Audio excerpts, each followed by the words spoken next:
Downside here to kick things off this morning, negative 0.17 for the S&P, negative 0.27 for the NASDAQ as we get going in December. It's December 1st. If you haven't checked the calendar yet this morning, we'll see how this month plays out. Coming off a huge month, 4 stocks right across the board, 10% for the NASDAQ, 9 and change for the S&P, about the same for the Dow. For the month of November, pretty impressive right across the board, trying to wrap up a positive week as well. A few things moving around this morning. Uber, one of those, we'll keep an eye on that. Could go into the S&P as of the close tonight. We'll talk Tesla as well, obviously coming off that event yesterday. Pricing of the Cybertruck slightly higher than everyone was expecting, especially in this country. But overall, pretty successful launch, pretty successful day for Tesla yesterday. We get not one, but a double dip of Fed Chair Powell coming up today. But first one at 11 o'clock this morning. He's going to be participating in a chat at a college in the U.S. and then another one at 2 p.m. when we come back on for the afternoon, participating in a fireside chat this afternoon. So we'll touch on that coming up as well. It's Friday, December 1st, 2023. TraderTv.live starts now.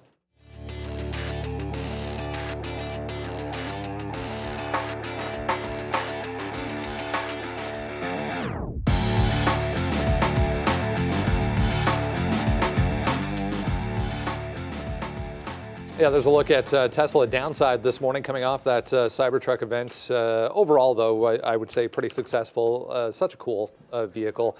We'll see how the initial reviews are on it. That was strange. The market itself kind of holding bottom end of the daily chart range here as we get going into a brand new month, as I mentioned. Absolutely huge for November.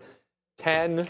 It was 9 and change for the, or 10 for the NASDAQ, 9 and change for the S&P, about the same for the Dow. So pretty impressive across the board. We hear from the big guy today, though, not once but twice. Yeah, it was a November to remember. Let's see if December is any better. We were trying to think of a nice little slogan for December. We'll have to think of something. Hopefully, we'll get a nice December. Cybertruck was on my mind. That was what I was watching yesterday and all the different variants. It looks like it was a bit of a sell the news event, Brendo. Also, Pfizer, an interesting look this morning as well. Yeah, I mean, it was cool, though. The actual live stream, I guess is the word I'm looking for, was pretty cool. I watched it back after last night as well. It was interesting.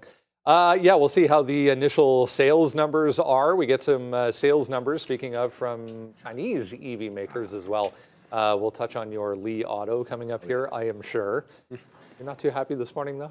Yeah, it's okay. Dallas won. I'm sure Neil will have a lot to say about it yesterday. We didn't play the best, Brendo, but good teams win ugly games. So, happy December 1st, guys. Welcome to Friday. See that little smug smile in there? Look, Dallas won. I'll give them the credit. We're looking forward to a decadent December. Just throwing that one out there personally for me because I want to make sure I'm eating lots and lots of chocolate. Oh, I have this on the outside. I'll put it on the inside next time. Usually, when I make a mistake like this, Ramin. Hey, I thought you said once you go black, you never go back. What happened to your morals there? Ramin did. She made me, she gave this thing. She's like, put this one on when you're wearing a light shirt. Oh, no, it was Fabian. She's like, put this one on when you're wearing a light shirt instead of my other one, which I don't even know where it is now.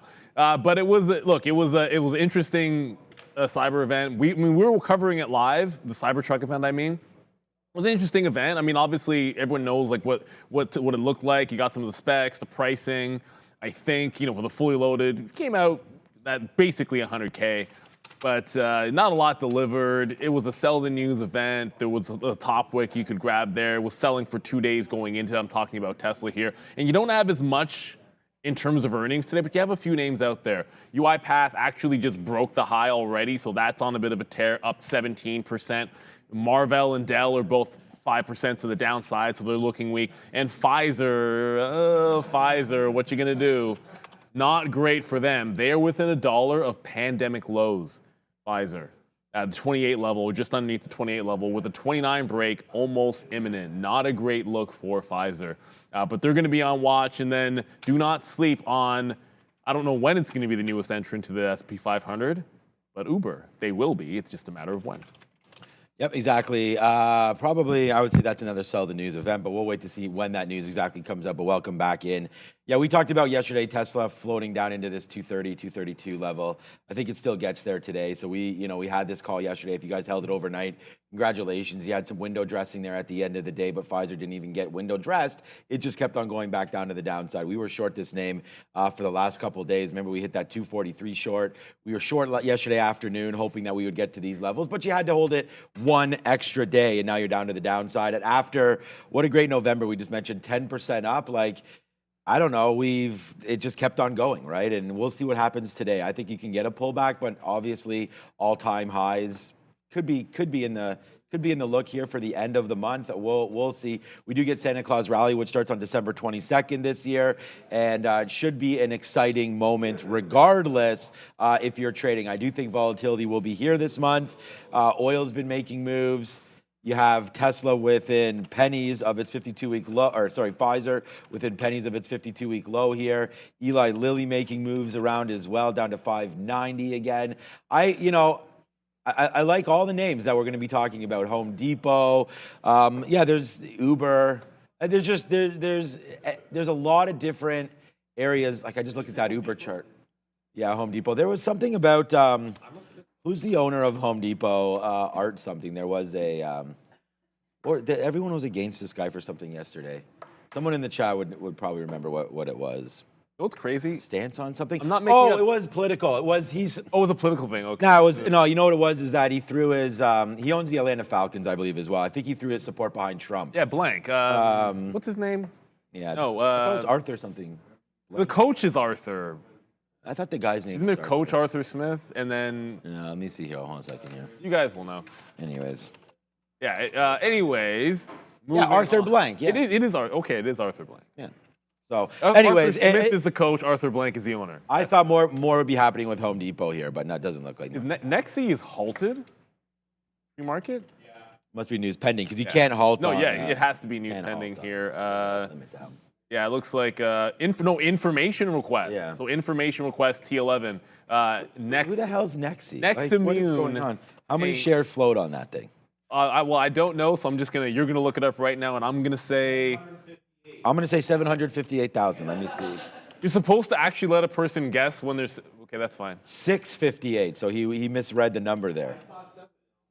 600. On your what? Oh, IBKR. Yeah.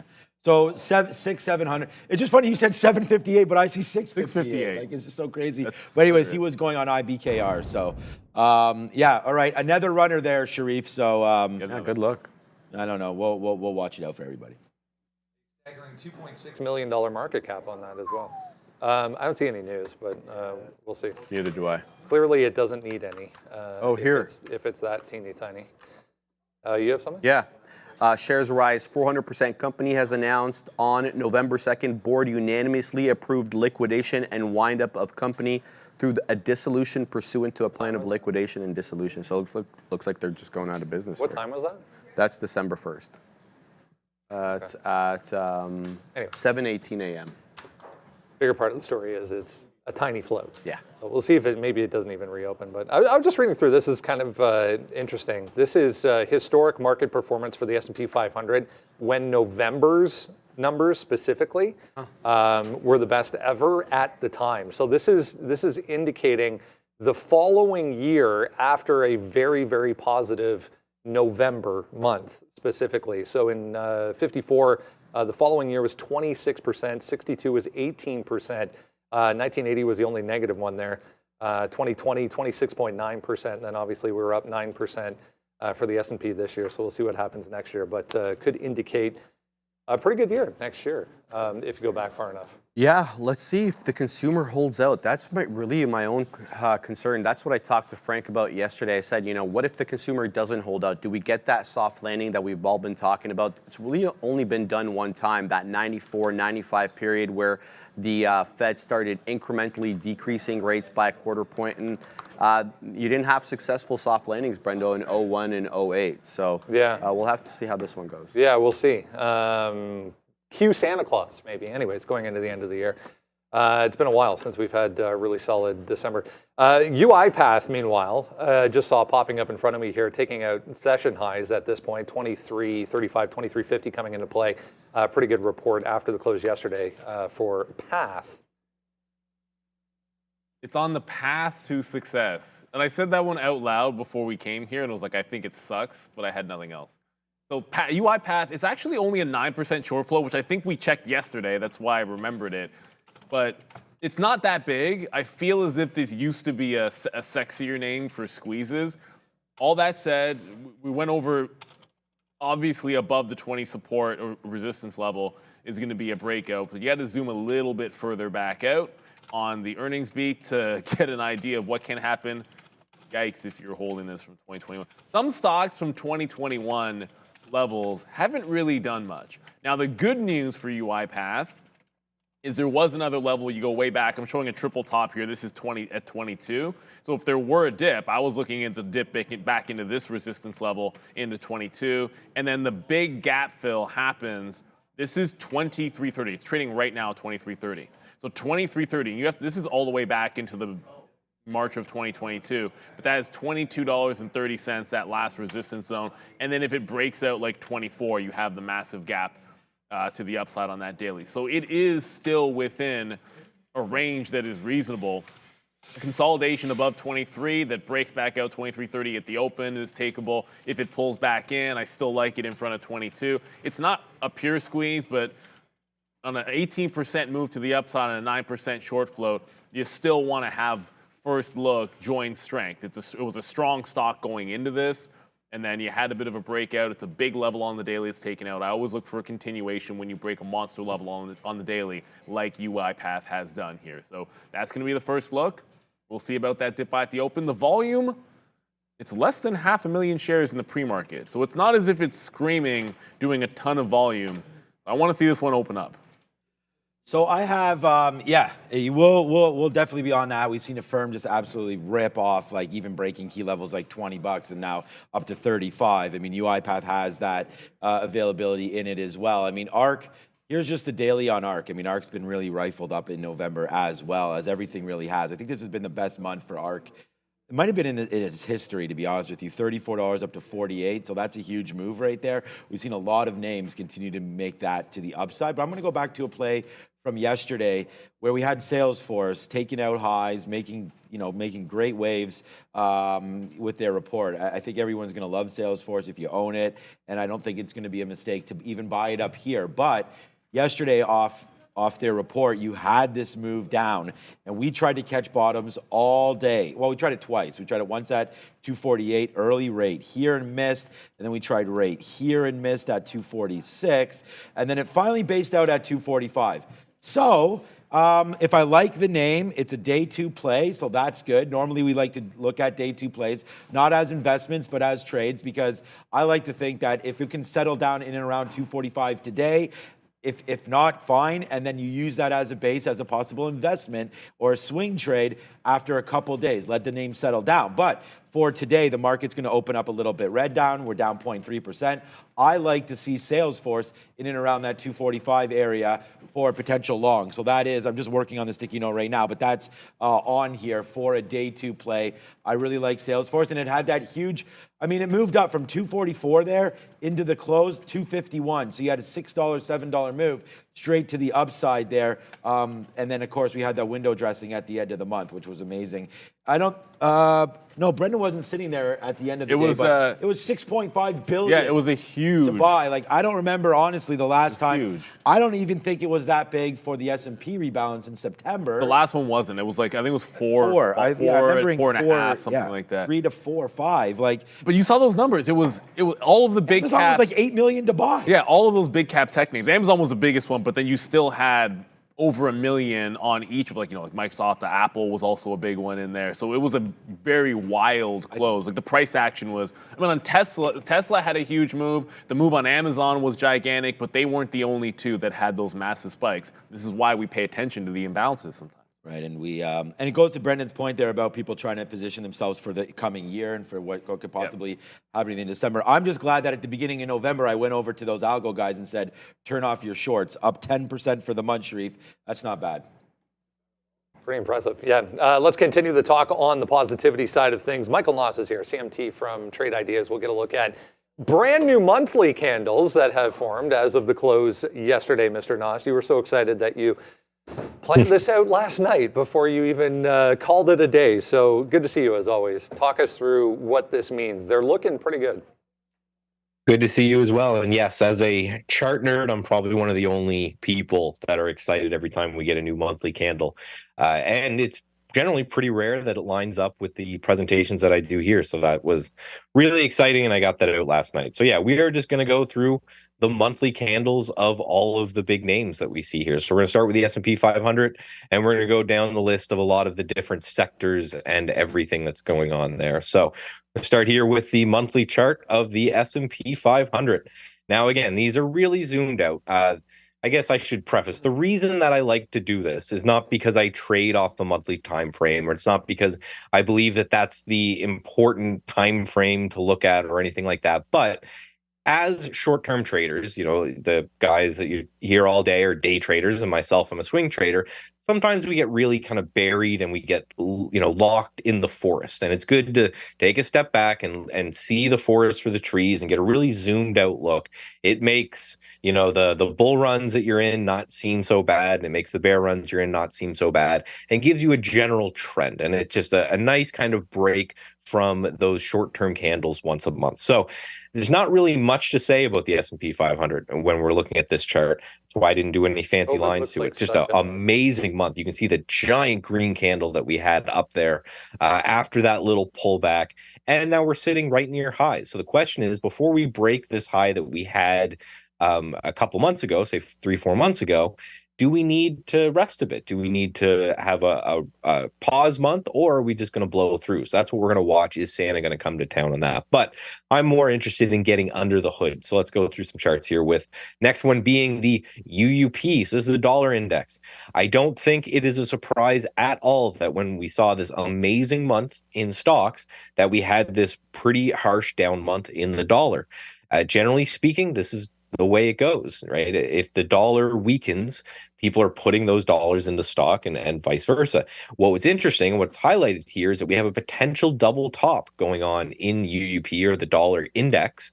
Note that this is mostly euro, but it contains a basket of other currencies as well. So it's a good way to look at the dollar versus a wide breadth of currencies. So if you believe, which I think I do, that over the next few months, this double top is going to continue to at least push us down to that low end of support right there, that's going to be bullish for stocks. Now, next one here I thought was really interesting is XME. So this is metals and mining ETF. So everything from your precious metals, which is your gold and silver and all that, to your more useful metals like steel and aluminum.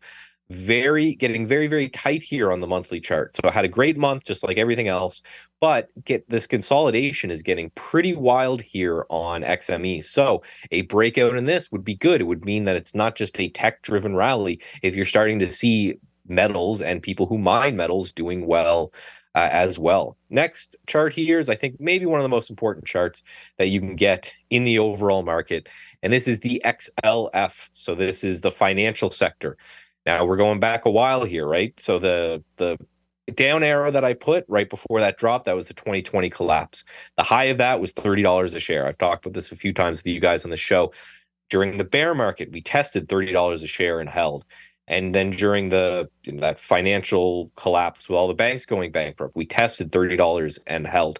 I really think that that's an important zone. I don't think we have a sustained bull market if financials are under that $30. It just seems, that's a very important industry, obviously, that the banks are doing well. Looks like we're bouncing off that level again. So if we get some continuation off that zone, it looks like that $30 held, and that's bull market rally material for me. Next, we're going to go to gold with GLD, a new monthly all-time closing highs in gold. And any follower of the show will tell you how bulled up I've been on gold for the entire year. So this made me very happy to see this. Now, it's not a new all-time high. It's a new all-time monthly closing high. So you can see right above that line I drew, there has been a couple wicks in the past where we had these pushes up and then we pull back down, and then we pushed up and we pulled back down. So we were really looking for gold to stick this breakout and at least hold for a couple weeks. And then I think we could potentially move to those all-time highs, and then maybe gold 25 who knows, 25,000.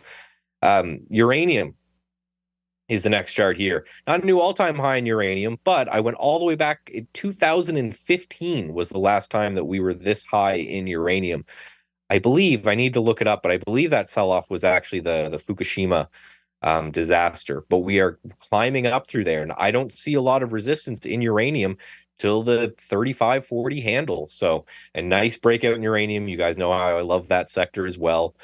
Just a great, again, not, we're talking on a closing basis. We do have a couple wicks in the way if you pay attention. It's right by the M in the monthly chart in uranium. We do have a couple wicks that may stand in our way, but a nice breakout month nonetheless in uranium. Next is XLK. So this is our our technology stock. A new, not even just a closing high, but a new all-time high and a new all-time monthly closing high in the technology sector. That doesn't seem bearish to me if you have the big tech names making new highs. So all in all of these charts have been phenomenal. The last chart is the only chart that I could find when I went through my sectors that looks really ugly, and that's UNG. So I put this in here for the reason why we focus on trends. You know, you see all of the beautiful trends that I was able to find going through these monthly charts of stuff that's moving higher. The only things that are moving lower are the dollar, which is good for stocks, and UNG. So this is why we stick with these trends and we wait for breakouts. To summarize it all up, when I go through 150 sectors on monthly charts and I'm only able to find one or two that look ugly, I think from a long-term point of view, we may be in for a good 2024, knock on wood.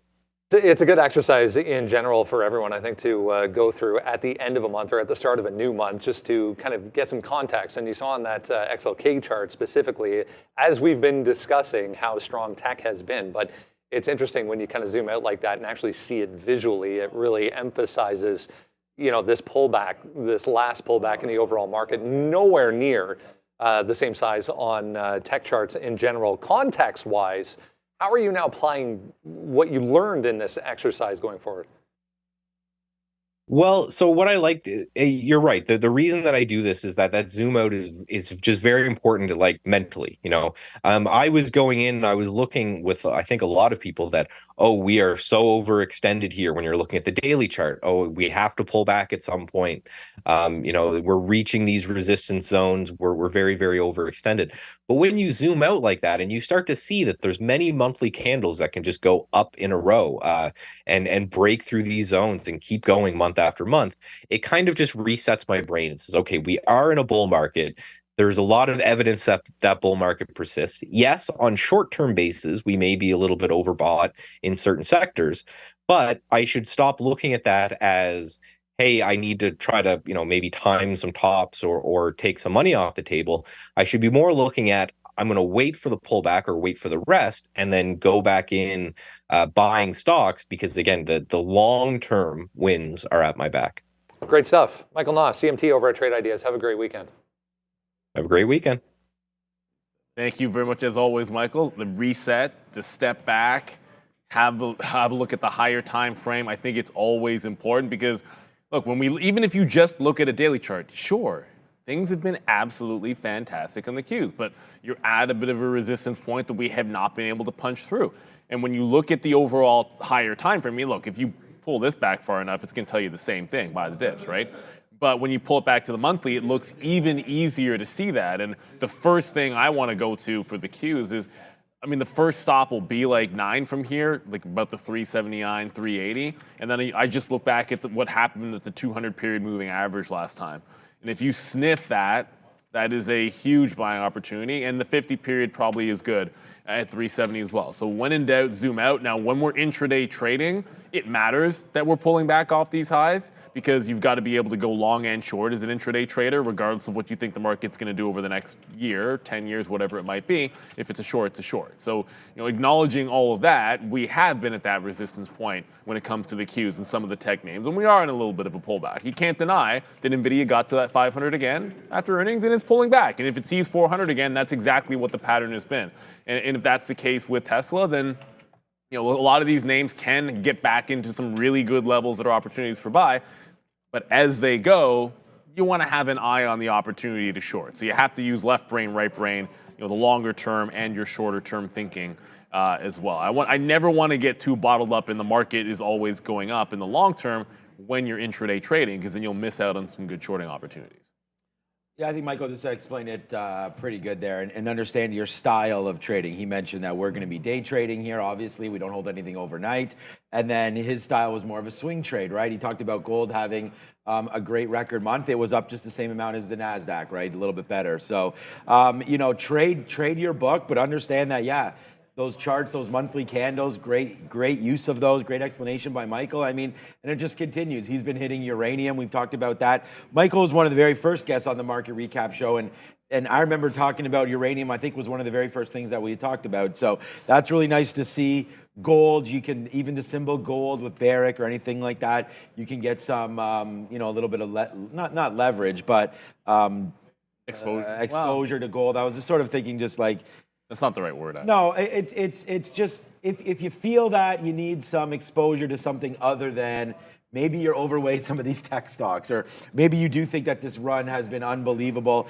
And because I was gonna try to maybe say like a flight to safety, but then the problem is gold is up also so much. That's it. Yeah. So it's like if we do get a little bit of a global reset in some of these markets, I could see also gold coming back in, but again, to be diversified, that's probably the better word, just to be diversified a little bit, get some energy on this dip. Maybe you take the strength in gold, buy some of that as well, and then still keep, I would still, as your favorite quarterback, Russell Wilson says, I would say just let's ride, with these tech names here and keep going forward. So in defense of Russell Wilson, I'm a fan of Sierra, so there you go. He's done something right. He's having his best year of his career, I think, on number-wise. If there is an apocalypse, Elon just gave us a better option than buying gold. Yeah, you need the Cybertruck. Yeah, you just sit in your truck and then lock the doors. I mean, you're not getting into that bad boy. Apparently you're not. They needed that in The Walking Dead or something. But that's what's it was cool. But all jokes aside, I mean, look, gold is. Everyone has their reasons for liking. We were just sort of discussing amongst ourselves. Like, I understand gold and why it is valued, but some of the whole, if the world ended, you're going to be able to barter with gold. I question whether that would. The world. Oh, like the whole apocalypse thing. I question how true that is today versus 100 years ago or 50 years ago. I mean, there are zombies. And we don't know. Outside, so we don't know. But anyways, it doesn't matter. It is at highs. That's what matters. And the market is, for now, red today. All right, let's get some analyst moves for you. Upgrades and downgrades for Friday. Adara has that over at the screen. Some interesting names here on the board right now. Johnson & Johnson getting an upgrade from UBS. Norfolk Southern getting an upgrade from Jefferies Financial. Rio Tinto also trading up a little bit right now after an upgrade from Liberum. Victoria's Secret also getting an upgrade right now. Not moving it too much, though. That one's from Telsey. In terms of downgrades, lots of stuff to talk about here. Lemonade getting a downgrade from Oppenheimer. NASDAQ getting a downgrade from Goldman Sachs. BioNTech with a downgrade from JP Morgan Chase, trading a bit lower here right now. And Alibaba getting a downgrade from Morgan Stanley. This one's interesting because Morgan Stanley also lowered the price target on JD and raised its price target for PTD, guys. Well, shows me that Morgan Stanley can read a chart. That's for sure, because PTD's been going up and Alibaba's been going down. Lemonade, an interesting one, if only because these guys had a big squeeze that anyone here, if you watched the show or if you were trading when a lot of these higher not low float but higher short percentage names reported, you were getting big, gigantic moves. I think it was 41% on the day of earnings. This is a 33% short float, so I'll preface everything with that. But it just recently failed an 18 break. And that was that earnings high. It looked like it was going to make another jump a couple days ago, and then it pulled right back in. So this looks poised for at least some kind of a dip. The problem with Lemonade when you're trading it is it's a volume one. Like it sets up pretty well for the failed break and then the lower high off of the 18 level. But I know when this stock goes up, you cannot, it's not, for an $18 stock, you're never actually risking 10 cents on Lemonade. You're not risking 20 cents either. You've got to understand that when you get into this stock, you're going to be putting up at least 2 percentage points when you trade it. Generally speaking, or you're just going to get jiggled out. So it's on the radar because of that 18 level, but it's a very, very tricky trade and would have to move upside $1 to get into that resistance level in the first place. I mean, the name that I was looking at here that's also on the sticky note is Alibaba. Alibaba's at 52-week lows. It's going to open up at 52-week lows and downgrade Morgan. This is the only name really on that list. Johnson & Johnson won't move enough for me. We always trade Alibaba if we pick a Chinese ADR, so it's going to be this one. So we're just going to watch it. It's already starting to head down. I already have my offer up here near 74.25. Hopefully that can fill. It's on the sticky note. It's a name that I like. This is, rest in peace, Charlie Munger, but this was his third or fourth top holding. Not a great pick as it continues to make moves to the downside and just gets absolutely clubbed over the last couple months, man. I mean, it's just like this. If you're going to say that Alibaba is a tech name, which it's supposed to be, right? I mean, there's all these major tech names. And when you have a market cap like these guys and the expectations that I feel like we all had for Alibaba, at least I did not, this is not a PayPal, a Square, or something like that. Like, this is supposed to be a monster. And I don't know what's wrong with it. So whether or not Morgan knows or not, I mean, Morgan's been horrible on some of their calls. So, but anyways, it's downside. It's continuing to go 1, 2, 3, 4, 5, 6, 7, 8, 8 or 9 straight down days. And we just talked about what a great month it was for November. Like a November to not remember here for Alibaba started at $89 or 80, whatever this was here, $87 at the beginning of November. You know, for it to be all the way down here at 73, it's really, I don't know, something's broken here. And I know they're not going with some of their IPOs and the fintech and all that. So, yeah, Alibaba now down 2% and continuing to go. All right, Neil, you're just asking about ALT. They have a weight loss drug as well, it looks like. So data showing 15.5% improvement on weight loss for Altimmune, so ALT, up on a weight loss headline there as well for them. Let's get into everything else we need to know as we head towards the open here at 9:30 on a Friday. Sharif's going to kick it off as always with a look at the market. 45.77, Brendo, that's where we closed off yesterday. We've been in a 25-point range since the 20th of November with 45.50 as the low and essentially 45.75 as the high, save and except for the day on the 29th when we spiked and rejected off 4,400. So I'm going to say the same thing I've been saying, 45.50 as support and that 4,600 area as resistance, but look for the overnight high as possible earlier resistance, 45.84. Yeah, quite the consolidation forming there as we continue along towards the holidays here. If you have not done so, make sure you grab that. Super easy, watchlist.tradertv.live, or you can scan that QR code. We'll take you there as well. Enter your email address and then you get that every single day from us for free. Yeah, let's kick it off with Tesla. Just made a low, actually, here in the pre-market, 2.8% now downside. I mean, there's multiple analysts out here this morning groaning about the final pricing that we learned yesterday as well. When it first was announced, Elon Musk pointed to $40,000, so a little bit higher than that. Yeah, like Sean and what we're talking about off camera, that was in 2019, far before the inflation that we've been experiencing the last 3 or 4 years. Let's talk about how much these ones are going to cost. So essentially 3 models here. There is the base model, and it's a rear-wheel drive. It's going to cost you about $61,000 US. The Cyber Beast, that's the one I got my eye on there, $99,990, and then you get all the bells and whistles with that one. And then there's a more practical, Brendo, all-wheel drive version. That'll run you $79,900. That's probably the one that us Northerners would like. Can't drive that rear-wheel stuff around here. Sure you can. Just to put some context on it, still, even at their current pricing, $10,000 each lower than equivalent F-150 Lightning variants. So in the neighborhood, at least, guys. Yeah. I'm fine with the price. I mean, it didn't. Like, I don't know. I mean, when it first came up, people were like, "Oh, it's so expensive," and I was like, "Oh, okay." It seemed pretty. It seems relatively reasonable. It's a pretty. Look, it's cool. A lot of the stuff about it is certainly going to be cool. But let's remember, you're here to trade price action. I like Tesla, but Tesla again has been in this channel, and ever since it failed at 300 and made that top. You had this bottom here. You've been holding the channel. The second it got to 250 and turned around, I mean, I don't know what to tell you. It's like it gets to that top. You look for it to pull back in. Now, will it get all the way in underneath 200? I don't know. But it's in the first inning of, or the first stage of that pullback and getting into the first level of support at about 231. I think it's like 231 change is going to be that level. If it takes that out, you have the 200 period, and then you've got air underneath it. So you're already getting a flat bottom break. Now, when I sat down, this was trading in the 236 range. I had that 238 level and the 242 marked off for shorts. We're going to be testing that 231 at the open, it seems. So the idea of a pop and a fade at the price I wanted is now $6 away. It doesn't mean I don't still like the level at 38, but it means we're going to have to deal with 31 first, Randy. What do you think of the Cybertruck? I like it. I'm a little bit surprised you're not more enthusiastic. Get the mic out there. Would you actually buy it over the Rivian, though? I wouldn't buy it, but I like it. Okay, it's a mild endorsement of it. Yeah. But Tesla's down now like at least 10, 15 from the top here. Where are you buying? There's going to be production woes to get this in high volume, so give them some time. There's going to be some dips. Play the dips. Have some fun. Okay. Play the dips, have some fun, but you still like the Rivian better, which is exactly what I heard from other people as well. Yeah. Coffee time?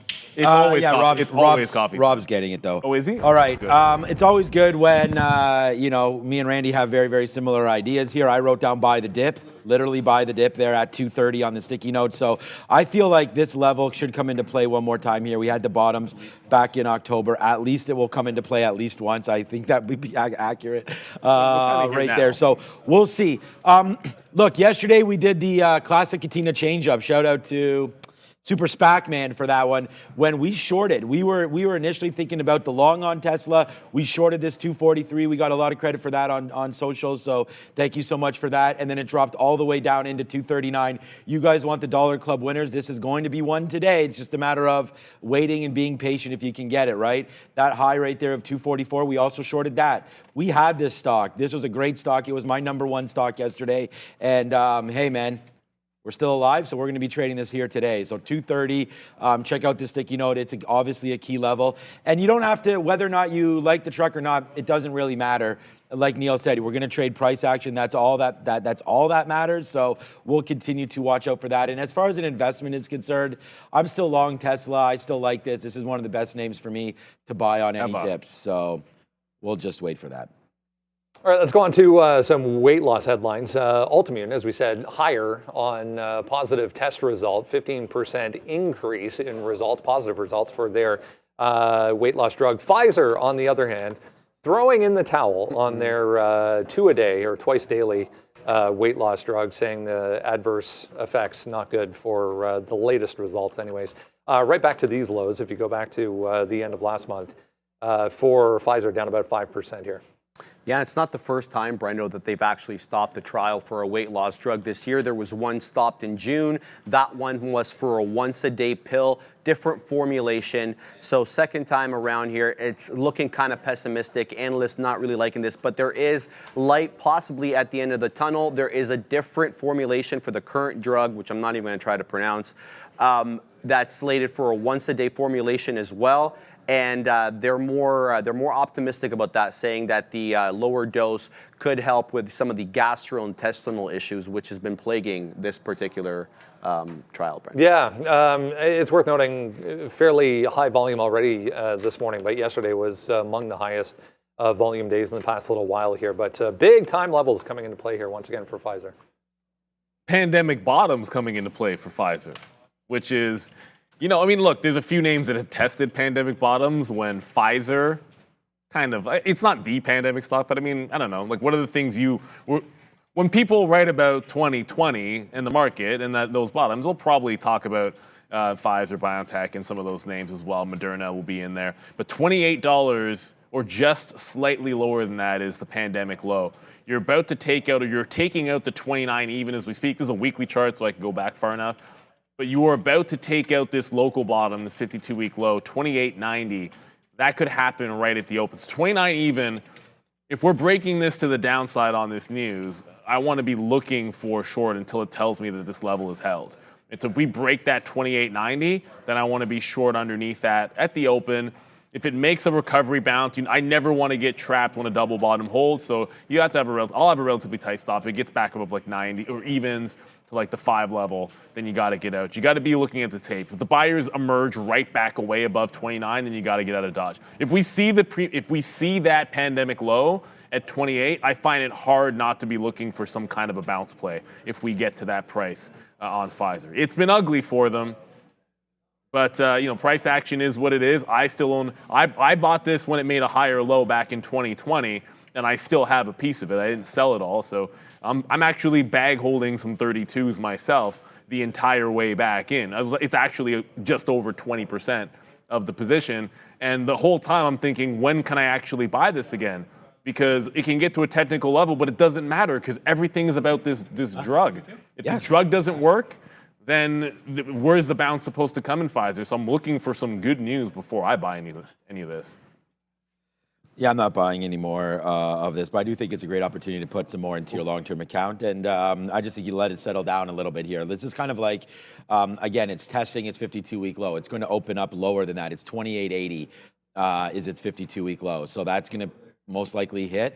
And when it hits, I think you just got to go short. I already have the offer to go short in there. So as soon as that hits, I think you go short. There's not enough of a short float, I don't feel like, to worry about 1%. it. Yeah, so it's such a major name. It's such a major name. And I'd said the same thing. At some point, Pfizer is, you think the name recognition is going to eventually hit this because, my kids know what Pfizer is now. And, I just feel that there is going to be something there. But remember, also what's hit lately is the fact that this was a couple years ago, the change of that these drugs no longer remain in the pipeline and they become generic after, I think it's, 15 years or 10 years now or whatever. So they lost some of that. So when they had their little blue pill, they were able to have that for a very, very long time before, some of the replicates come in.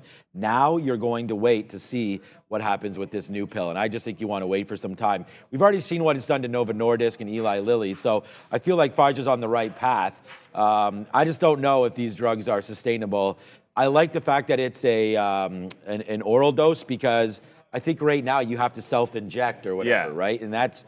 Which for some people, I don't know. For me, that's... For some people, that's a big deal. I'd love to lose 50 pounds, whatever these people are all losing, 20% of their body weight or whatever it is. I guess it would be less than that. But yeah, you don't want to do that. Yeah, I just feel that that's dangerous. But hey, I mean, some people... You know what I saw yesterday? Have you seen that Ron DeSantis guy? Oh. He lost like 100 pounds or something doing this. Like, I don't know. Yeah. There's been a lot of success doing it. Stories. And I think Pfizer could bounce if they, I know. Yeah, I don't want to talk about politics. He's getting kicked out by his own party. Well, We weren't talking the politics end No, of it, I was just saying because I saw it last night on, I think it was Kimmel, last night had something on the guy. And I was like, wow, like he looks way different. And then Kimmel mentioned that he was on something like this. So anyways, it's been a great success for those people. And I do think it could be life-changing because those people that battle with diabetes or anything like that need to get either their weight under control or whatever these drugs eventually get approved for. I think science wins all the time. So yay for science, but boo for Pfizer. All right. He was like, what? You're not going to catch me on that one. All right. Let's talk some crypto here. BTC back to, we did break the high. I went out to the monthly chart, shout out to Michael Noss, on Bitcoin here. We did break the high. We're back below it right now. But multi-week high here once again for BTC.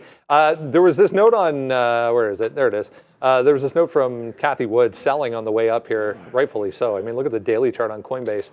37,377 shares once again out of Miss Wood's portfolio in coin. But it's holding still, top end of the recent move anyways. Yeah, Coinbase has been an absolute rocket, 257% increase year to date. Some of the mining names look awfully similar as well, 256 for Mara, 278 for Riot.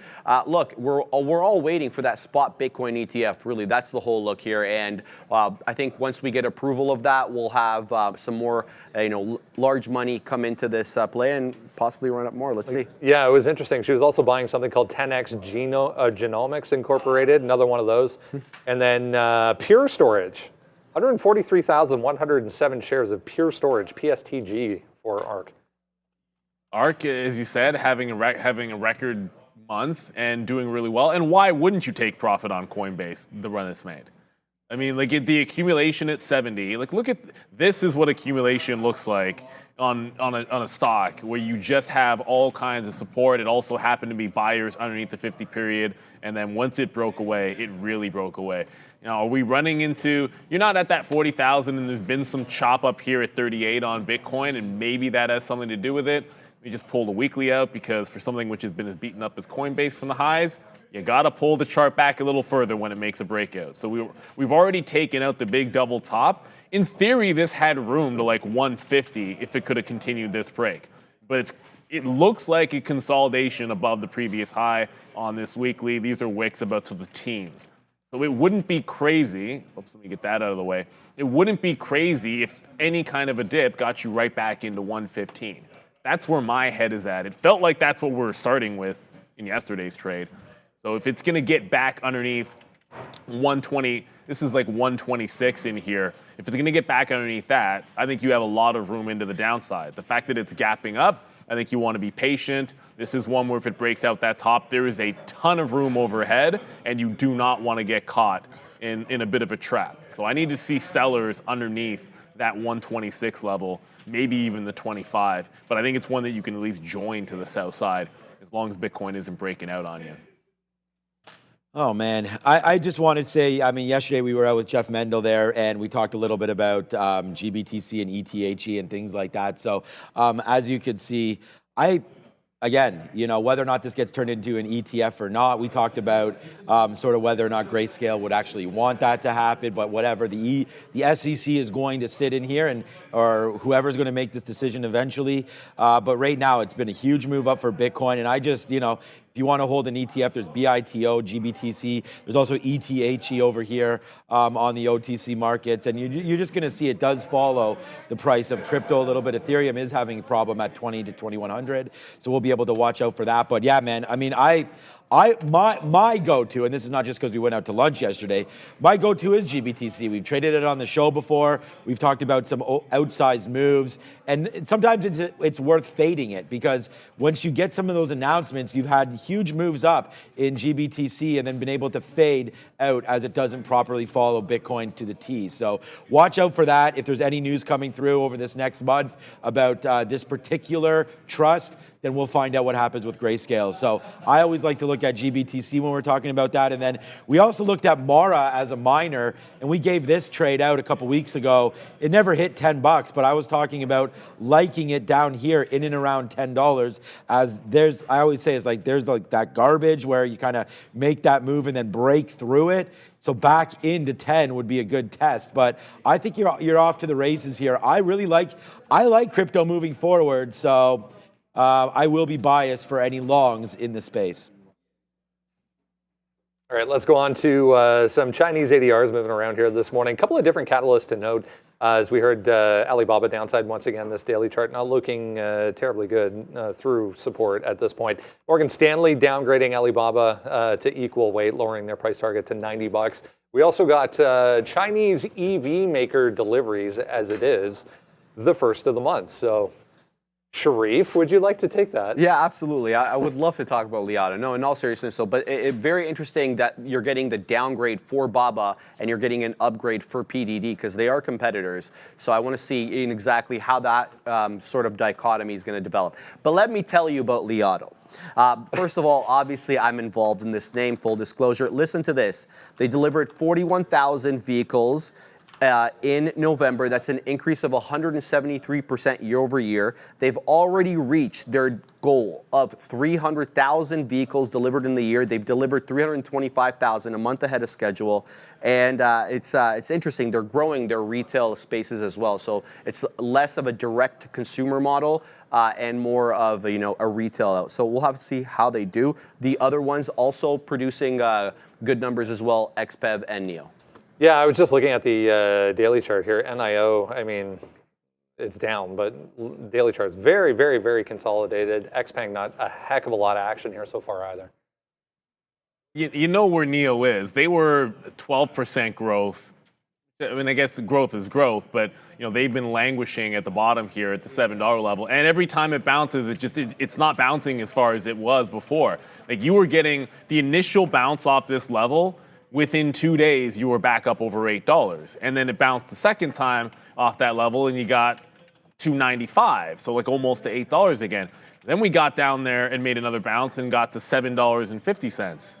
So those are lower highs going into the $7 level for NEO, and we're at 7.17. We're testing 7 at the open.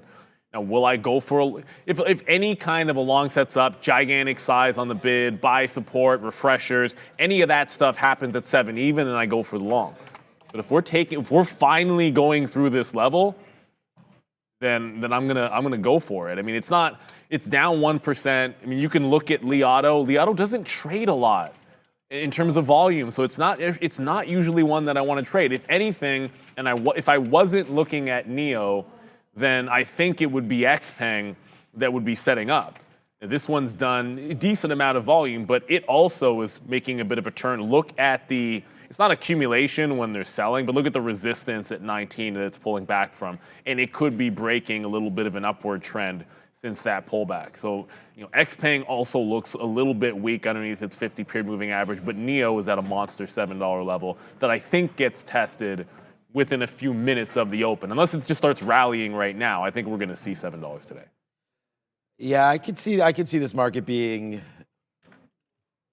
red today, so I'm going to switch this guy over right now. Look, Alibaba just continues to get lower here. We wrote down 74.25 as a possible resistance area, but if you come over to the screen here, you can see today kind of mixed buys and sells in there. You have UiPath, we've sort of that's coming up next. Okay, I was going to say, I don't know if it was on the board, but there's Alibaba with the sell. So Pfizer with the sell. These are all, I mean, again, this is the first time I've actually looked at the imbalance locator here today. And look what's on the sticky note. Pfizer, Alibaba, right? CRM. All on here. We have J&J there with an upgrade as well. So you want to look at active names. And I just think that Alibaba, NEO is another one at a good level. There's this thing here, 74.25. Alibaba has so much debt.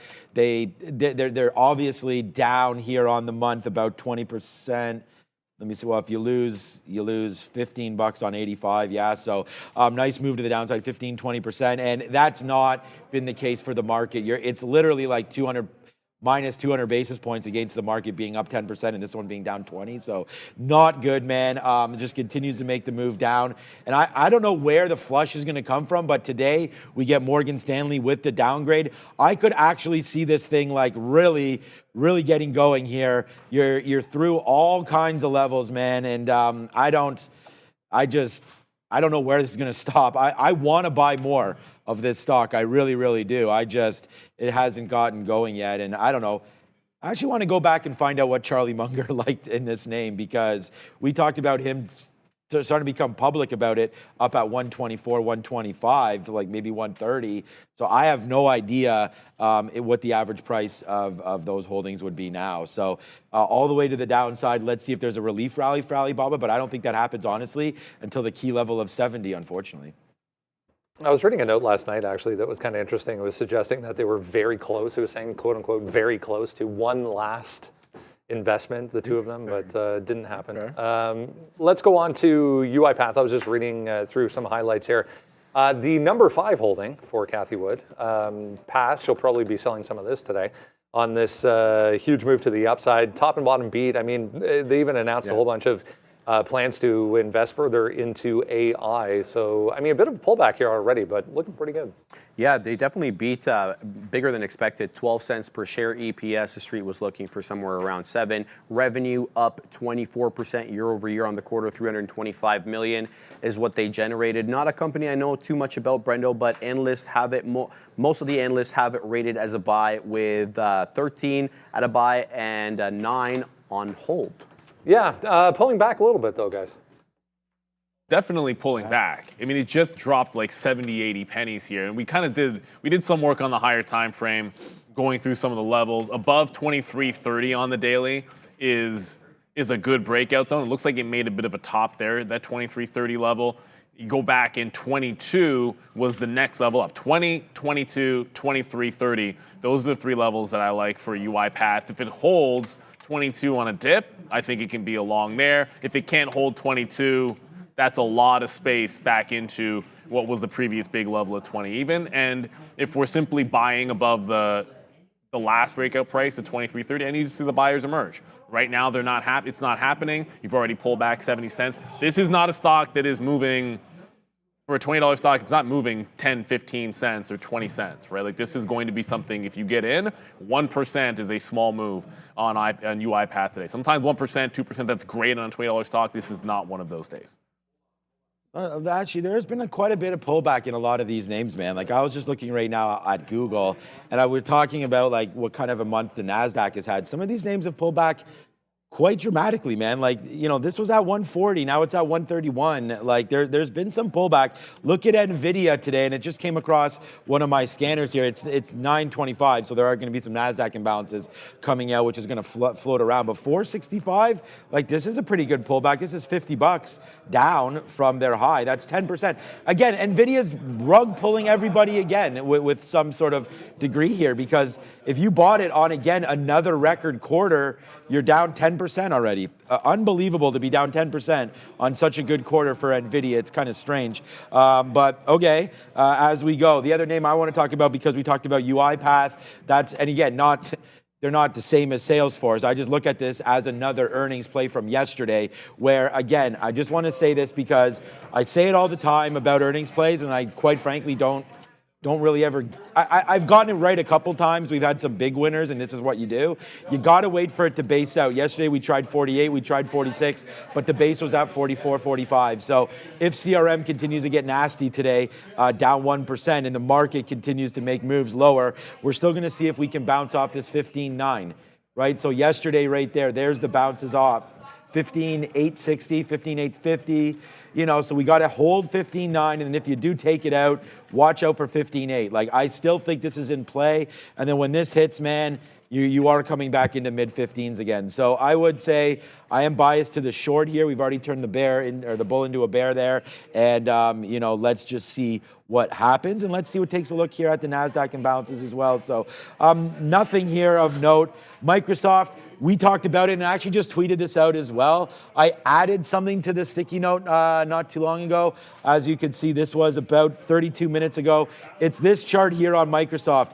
Look at 375. We just said Google's come off, was it $8 or something from the high? So has Microsoft, and it's testing this 375. You can go back about a week and a half to see us bouncing off 375 right here. I think Microsoft has a chance to lose that today and actually get down to the short side. Although I love Microsoft, it is by far, I looked it up, it's by far my #1 holding now in the long-term account. So I've really enjoyed this move upside, but at the same time, I'm not selling any. It's just look at this stupid wick. Watch out, I'm gonna adjust this, but watch out for that breaker. Look, low 318. Sometimes Get in there and buy. our system, I'm long 318, great. Sometimes our system does chart these down wicks, so I'm gonna have to fix that up. But 375, a break if you're looking for a short, I don't mind it on Microsoft. There was fun times back before they had Reg NMS, and you could, like, actual gateways could print at prices that made absolutely no sense relative to where the market was. And every now and then in the pre-market, like at a small cap, that you could get like these crazy fills. The best one I ever got broken before the open because they would break the trades if it was too good. But want to get to Uber. Don't know when. It's not a matter of if, it's a matter of when Uber is going to be in the S&P 500. However, that's 57.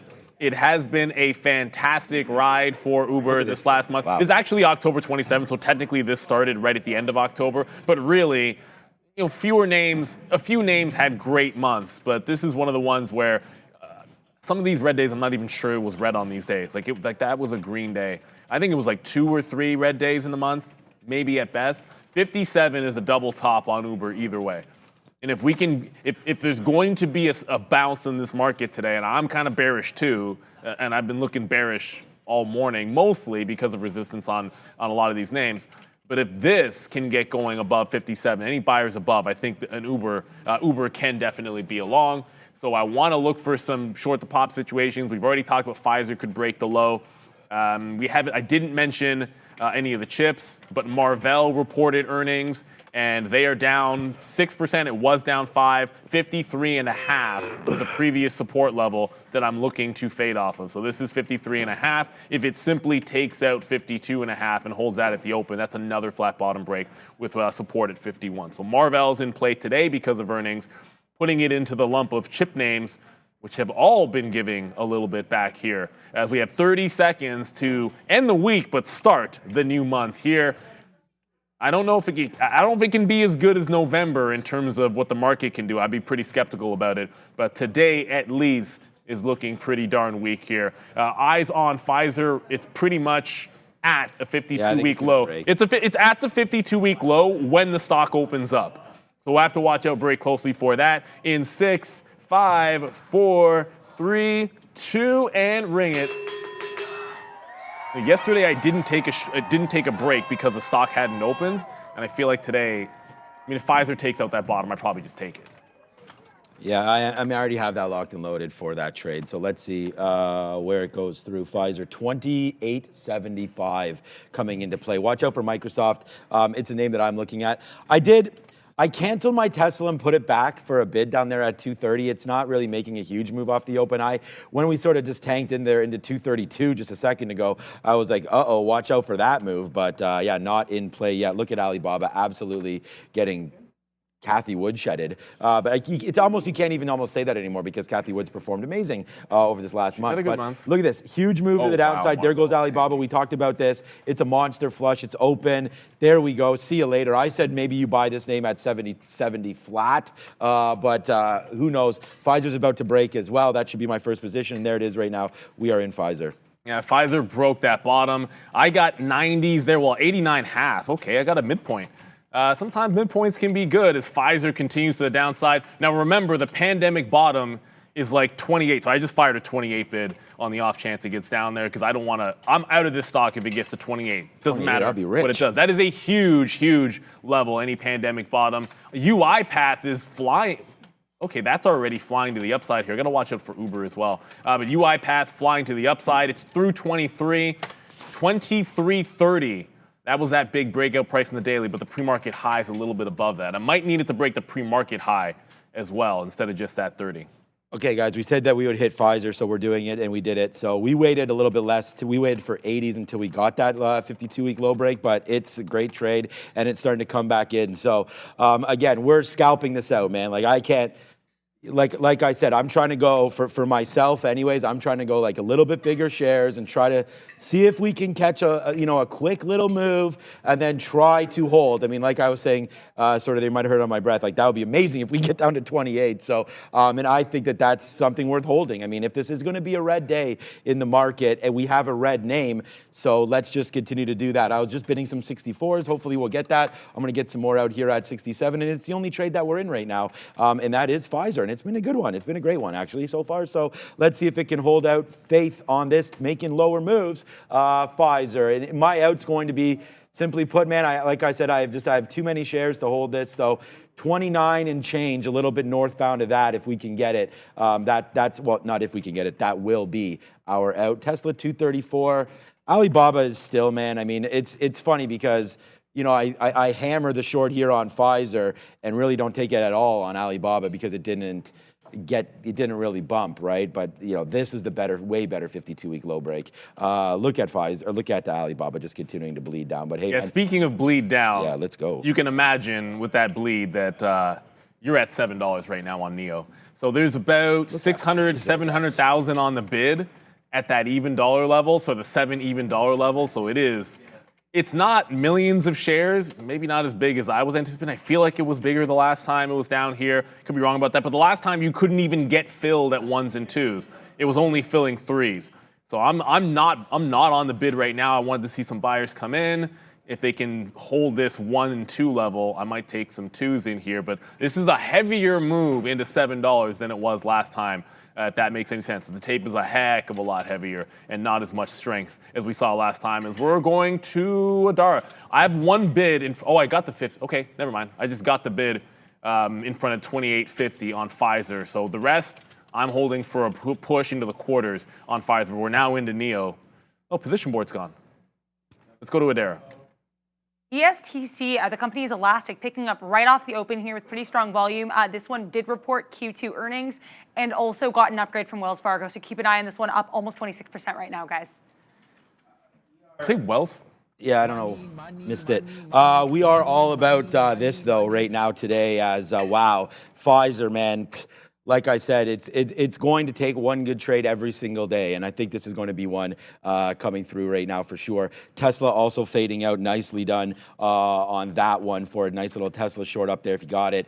Look at that, ripped right off the jump. We talk about, I'm canceling my bid on Tesla, honestly. I think we could be in for a problem here. All right, so let's just see what happens. Tesla trying to fall in. We've got Pfizer, man. This is going to be a monster trade for us. And like I said, this is the month, man. This is like, if you believe in your trading, up your shares, man. I know it's been a rough month for a lot of traders last month in November, but if you got to play on board, take it, because there it is, man. This Pfizer right here, this is an absolutely fantastic. I told you we were using X amount of shares that we normally would. This is a huge break. We really like this trade, and congratulations to anybody that has that, right? But I have to be who I am and just continue to trade out of this, because again, we do have more shares than we're comfortable with. Not that we're comfortable with it, but more shares than not here on Pfizer. So let's take this out right here, and then wow. I mean, if one trade makes the month, it's only December 1st. Let's go Pfizer. Yeah, it's definitely a monster breakdown. I can tell you, you have to be able to go left brain, right brain, because as I said, like, I have 20% of my pandemic position in Pfizer in my personal account. So it sucks to see it move down like this, but when something breaks a level like that, you got to get to it twice. How did I hit enter? Okay, we'll hit enter again. Great. So now we're going to get into these quarters. I'm watching the tape. There is some buying in these 30s. This is probably the most buying that I've seen in the 30s in there. So I should be taking something out. Should have got like 42 or something. Yeah, there was just some buyers in the 35 to 36 zone that was relatively obvious on that tape. I just missed a chance to maybe get some out there. I am into Neo. I got some twos and tried to add to the position and was unable to get any more shares there, but I'm going to get one more leg out of Pfizer in this range, just because I saw some buyers, obviously, in the tape. There's only two. I only have two positions on: short Pfizer, 28.89 half, long Neo at $7.02, and that got to sixes. That's about as far as it went. I tried to get some more at 3. We'll see if this can actually make a bounce, but it has been absolutely nasty for the open on some of these Chinese ADRs. But there are other things moving in the market that we should probably get to.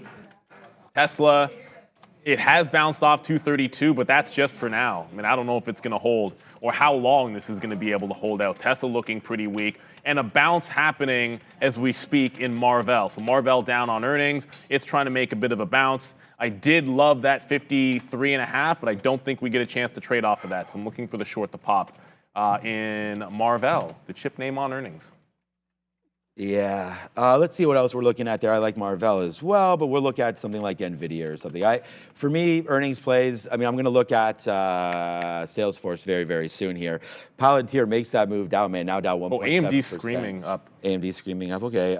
For right now, though, I've been getting out more and more of the Pfizer, and it's just, this is part of the best thing about this show. You're going to see the midday show with Sharif and Adara, and all about teaching you, and then you're going to see completely different styles here on trying to trade out of Pfizer. So it's like, this is what it's all about. Trade your book, and at the end of the day, that's really what matters. And hopefully you can have a nice positive month at the end of it all. And if not, you work around that and you figure it all out. Pfizer again. So this is the only play that I have right now. I did want to look at Microsoft to see if that could break this 375. Wow.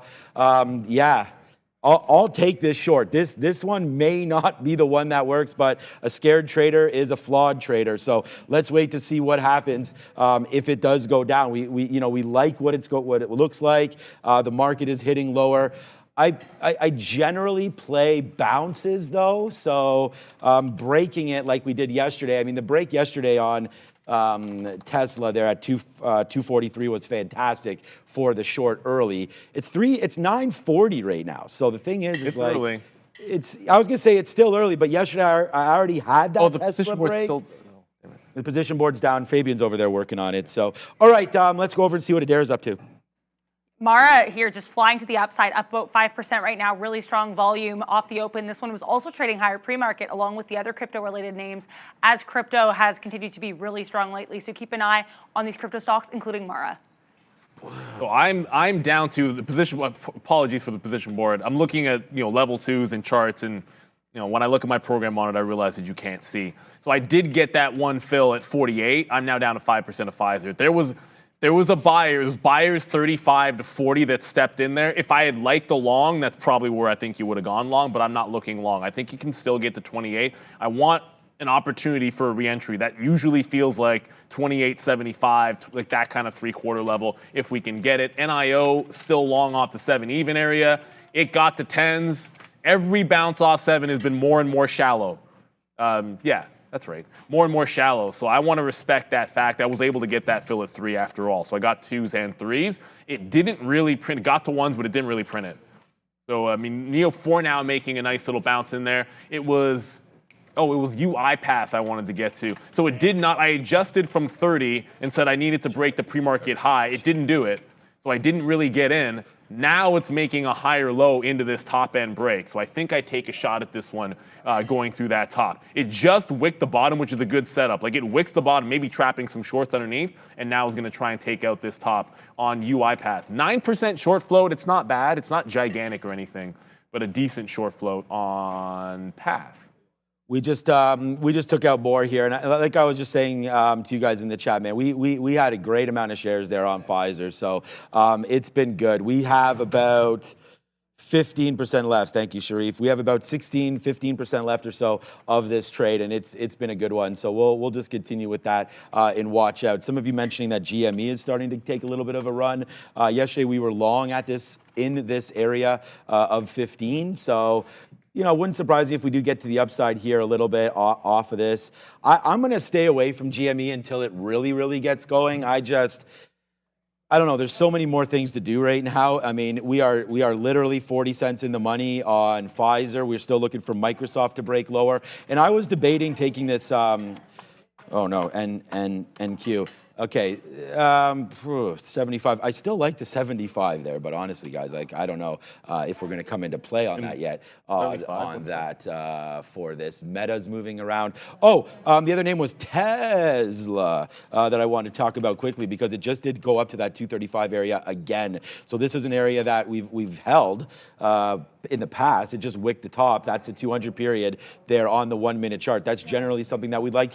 And we said, what a great short that was early. You could have just got it again late. So let's watch out for Tesla. I think that this is going to be a name that eventually breaks down through 232, but that was a great opportunity to reload if you didn't, or to take that trade there on Tesla, completely bouncing off that 235. So watch out for that. If you are long, this name could get a couple good outs there as the market's still below the 50 period and below VWAP. And honestly, our net just keeps climbing with Pfizer. Yeah, so great. I'm going to stay in this until I see something better. Alibaba potentially. Position board's not correct. No, obviously, because I'm not long Pfizer, but I will get out another piece right down here at 40, and then it should change. No, so what the position board is, like whatever our next fill is, it's putting in. Like I just got filled at 7 on the offer of a long on NEO, which I'm not shorting NEO above $7. That makes no sense. But I'm still I'm long NEO 703. I did get the short in Marvell, so I am short Marvell just above 52 at 52.10, and UiPath is right at this high of the day. I mean, it's like the next thing that happens should be this break, and you can actually see my stop order there. So there's the break of the high on UiPath. Let's see if it makes a push into. Right away, there was some, I think it was like 65, somebody came in to immediately sell. If it punches through that, I want to take something out in front of 75. Generally speaking, when the market is weak, I want something to go almost right away. How many sellers at 70? Pfizer. I'm going to get some more out here. I'm going to get something out here if we get to that 70 and then see where we can go. Marvell just took out the top, so I just got out of that one for a relatively tight stop. Pfizer at 28. I'm out. I'm not sure I want to go long, but pandemic bottoms are pandemic bottoms as they refresh the position board. So I have 2 longs on Path, NEO, still short on Pfizer, and Tesla. Yes, Tesla. You in Tesla? No, but I should be. So Tesla, it's kind of barcoding a $2 range after what we saw yesterday. Tesla is coiling up, and I'm not like, I know I'm bearish on this, but I mean, everyone was thinking probably sell the news. If it takes out the top, I think it's going to catch some people. It would catch some people by surprise, almost certainly, I would think. So I'm not married to the notion of anything but 238 as a fade on Tesla. I'm going to sit that out until we see what happens if it takes out that top. NEO just finally got past 10s. So I'm actually holding on to a third of the position, and the next out will be 13. And if it breaks 15, I'll start getting a little bit more discretionary with this and holding it a bit more. So NEO long is certainly working out to the upside. And UiPath, for now, on the path to 24. On the UI warpath? That's not bad. Okay. I like that one. Yeah, just pretend that I said UiPath is on the warpath, Adara. Just waiting for the 9:45 S&P Global Composite PMI final and the Global Services PMI final. So the previous for the Global Composite was 50.7. Previous for Global Services was 50.6. The consensus is just a little bit higher here at 50.8. Okay, so we got 49.4 for Global Manufacturing. Let's see if we can get any more updates here. There we are. Yeah, we have other numbers coming in later as well. 10 a.m. we get ISM Services PMI, probably be the big one of the day. Additionally, JOLTS job openings also due at 10 a.m. here, and we do have two Powell speeches coming later today as well. I don't know. So just an update on the position board. It now looks correct for me. Those long iPath, long NEO, short Pfizer. I mean, obviously, Sean's not long Pfizer at 50. We've only been looking short Pfizer underneath 50. Maybe I should be long it. Now it's at 51. 50. Well, I mean, I'm not. Okay, fine. I'm not. Anybody can have any I'm short position. 80. I'm just saying short you're not. 80s. Yeah, you aren't long. Anybody can have that position if you wanted to. It's just I don't necessarily. Let me see if I cover it. We don't want you guys thinking it's going to be. It's something it's not. Like, we're here to show you guys the actual positions and what we're thinking at each time. We just got to 24 on UiPath, so that initial breakout, when it goes 50 break, 75 and 24 even are going to be some levels for me each time. Now I would look for a chance to get in on the dip buy, like what the next stair step is going to be. It's either breaking out 24 and holding above, or we get a chance to buy a bit of a dip here on UiPath. So that is working. NEO is still holding about 710. And then I wanted to go to a day two play. We didn't talk about Snapchat. Snapchat, if you remember yesterday. Tanking? No, it's not. Oh, good. Okay. No, it actually held underneath yesterday's support level, and I'm going right back to what I thought before. If this stock can show any kind of buyers above 14, I want to take the long on buys above 14, but it's not there yet, but it's getting pretty darn close. So eyes on Snapchat, need to see strength above 14. First step was holding yesterday's support. All right. So we do have a new position, but the market is trying to rally a little bit. We just took it a little bit against our initial thought. Remember, we talked about wanting to get 275 short, but it's Microsoft. We are short it right now, so let's give it a second to see. Does it show that on there? Okay, there we go. See? Now it's right. I think you're right. I just need to take a new position. Yeah, a new. So I think that was important there. So, okay, good to remember for that. Okay, so again, I'm trying to go back up here. Like, if we can get back up to 378, 30s or something like that, I think that would be a good area for me to stop out of this trade. So we're starting it early right now. We will get some more shares in and around 378. Like, I want to see what this does. And again, a $300 and $400 name, I'm not going to be too worried about this thing going 50 cents against me. It's not even against me anyways. Well, it's against me 15 cents. Let's just see what happens here with Softy. Again, we have VWAP. We're underneath it. That's at 377.20. So maybe if we do get a little bit of a bump up, I'll put an offer there, 377.20, just to get a few more shares. But realistically, I'm trying to find it out here. We do have the high of the pre-market at 379. I'm thinking bearish, but I'm not thinking like, if it gets up to that, I don't want to be in it. Like, I'm not holding this. I'm not convinced about the downside move in the market, but we'll take the short. Now it's flat. I'm just letting everybody know, because a lot of the time we get questions like, what is going through, the preparation, and what do you guys look at? And I always have an out before, not necessarily before I have an in, but like, I think about how many shares am I going to take? What is the risk here, right? If we're going to bounce around like this, fine. I have the position, so if I'm bearish, net bias to the downside, then we can get this bid, fine. But it still needs to come in, and if I miss this trade, it may not come back up here. So at least let's put something on, see if we can get back into the day's low. That would be great. We'll take probably out, maybe we'll take out 25% if it gets back into here. But then other than that, we're going to wait to see if we can get a VWAP test and then a little bit higher, as Microsoft is weak against the market, man. You're down now, double what the market is. So on a short bias, I like the stock. And speaking of short bias, or maybe not short bias, the market itself, forget about the ES for a second. This NASDAQ, it's worth noting we did sort of in the pre-market fail 16,000 again. However, you're getting a consolidation underneath the overnight support. So that's exactly in a stair step down, previous support turns into resistance. So you fail that and you want to start looking for some opportunities to fade. That leads me to Meta. Because Meta had a bad day yesterday, won. Afternoon resistance, don't need a line there. Afternoon resistance, for the most part, was right here at 325, and it just wicked underneath pre-market lows at 325. So Meta has been weak. You're seeing it trying to challenge this 325 level. If we don't regain some of those, there it is, some of that support, then I think we get this in front of 325. Apologies for the wicks on my Meta chart. But yeah, I mean, this local high is right around 325 change. Some of these other wicks did not exist since the open, but 25 is my out before I get in. All right, guys. There it is, man. We just did it again, by the way. So there we go. Microsoft. I mean, we just got that fill. So, I mean, honestly, like as explained right there, why we like the Microsoft short, there it is right there. We just got the fill at 20s. We are waiting for O's. And look what we're doing. I mean, this has been such another fantastic day here to start. And like I said, man, a scared trader is a flawed one. This is a nice move back in here for Microsoft. We took that trade.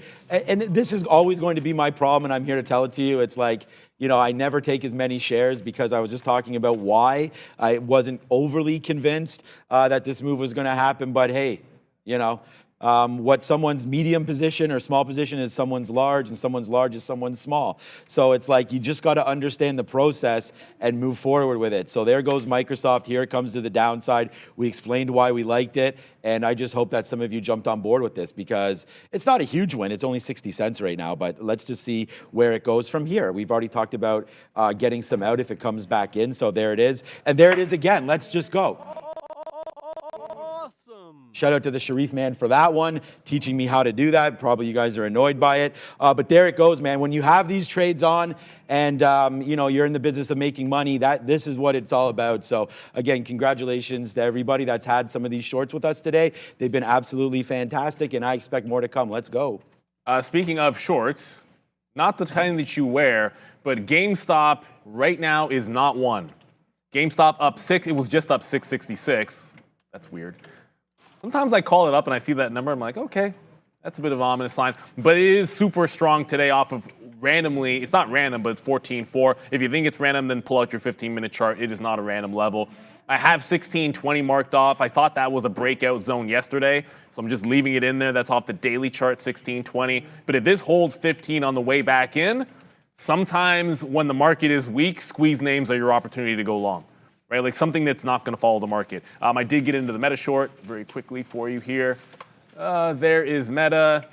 We got 324.42. I like the number 42. If we get down to 23.5, I want to take a first exit point. I trailed out of UiPath. If something is going to break out, sometimes it can go without the market. Other times that's just not going to happen. So we're in on the break at 50. We got out just underneath break even. It did get to that 24 even mark, but you know, I'm going to get out of Dodge when the market's showing me red. But suddenly, I mean, I didn't sit down thinking GameStop long. I'm not going to lie to you. But when I saw people in the chat yelling about GameStop and it wasn't tanking, okay. I mean, this is on the 15-minute. It's all green for now. 15, dip buy. If it can break 16.20, that could be a little bit of a squeeze again on GME. Yeah, we talked about GME a little bit earlier on, and I should have just taken it because we were looking at it at $15. It was clean. It was a good move, and it's just, I mean, you know, like we have a 70-cent winner on Microsoft right now. This would be 50 cents. It's still fine. It's a missed opportunity. You can't trade them all. This is why I'm only in 2 names. You know, the strategy for me is, you know, trade a little bit more, trade the more aggressive names, and just make sure that you're doing what you want to do. So I think I'm doing that right now. So let's just continue with it. All right. So here goes again, just to talk about some of the positions that we currently have on, because we're a team here. 375.50. That was the bottom yesterday. So guess what? We're going to put a bid right there as well. So 375.65 or so. It's funny that I mentioned the other day that I was going through. The support and resistances and the pivot points, and I haven't even looked at pivot points since I talked about that. So that's something else that I'll have to look at, see maybe where some of the softy pivot points are right there. But there goes GameStop again. Like I'm thinking maybe 1650 is where we could eventually stop on GME here. I mean, we had that move yesterday into 1650, tried to get going there, and then that was the move back in. So we've been trading this name for the last 2 days. One day was positive, one day was negative. But there goes GME, nice move off 1450. Wow, I mean, sometimes it's just that simple. I mean, there's where we started to go. We opened up 2 days ago at 1450 and ripped to 1750. Same thing happens today. We open up at 1450 and here it goes. Giddy up to anybody on this trade, as it looks like it's going to make a decent amount of cash here on that GME long. Now in the money, 8%, but no GME, no cry if you're this guy, because we're 2 for 2 today. Microsoft downside play, really ringing the register there, and then Pfizer as well with big boy shares on this name. So hopefully we can all, have some longs that work and some shorts that work, and we'll find it. There's Intel people are talking about. Are you in Intel? Firm is about to break 35. There's a refresher, well, an iceberg. It's not really a refresher. Refresher is something else. An iceberg order at 35 even on a firm. I see a print at 35.08, but since I pulled it up, I haven't seen 35 break. So the high of the day is telling me it's 35.08, but I saw everyone in the chat talking about a firm. We go to the daily. There you go. There's your double top, triple top, whatever the heck you want to call it. It doesn't really matter. You got resistance at 35. Again, I see a wick above it, but I didn't see it print above that price when I was watching it. So I actually have a stop order for it to break. Maybe I should respect that. You know what? I wasn't watching it. I'm going to move my stop to 10s on a firm. Just because that wick is there and I wasn't watching the stock, so I don't know. Generally speaking, I wanted to make a new high if I'm taking a breakout. A firm has been on one. There is a squeeze element to a firm every single time you trade it because it has a decent short float. But counter trend to the market. The market's been heading down. This is strong. GME is strong. You want to add it to the list. Still that refreshing. Do you have an out for meta there? Because I like that. That's a good short there off that 325 is the level. Yeah. There's a bunch of wicks in here, which I know clouds things, but this is the pre-market low. So I'm out on a break of the pre-market low. If it breaks the low of the day, I'm looking for places to add to this, because on meta, the 50 period sits at 317. I'm not saying it gets to 317. But if you break out this bottom, it's a double bottom from yesterday, I think it has some serious room. If we're going to be breaking lows, it's a significant double bottom if you can be short into it. Looking to add if it consolidates underneath 322. But this is a firm trade. I guess it's not going to break. There's a get Palantir maybe. It is not going more than 10 cents down on a firm. And then it goes right back up, and then there's still a seller at 99s and evens. So whoever is holding this level is selling a lot of shares here on a firm. I feel like when that pressure gets relieved, it should be a long. I know Darren's busy over there, but maybe you could find out the holding of a firm in ARC, if you can find that, because we talked about UiPath and how that started going. I can say with certainty it's not top 5 because I looked at that. Yeah, if you're too busy, Darren, don't even worry about it. It's just the reason why I talk about that is because ARC had such a fantastic month.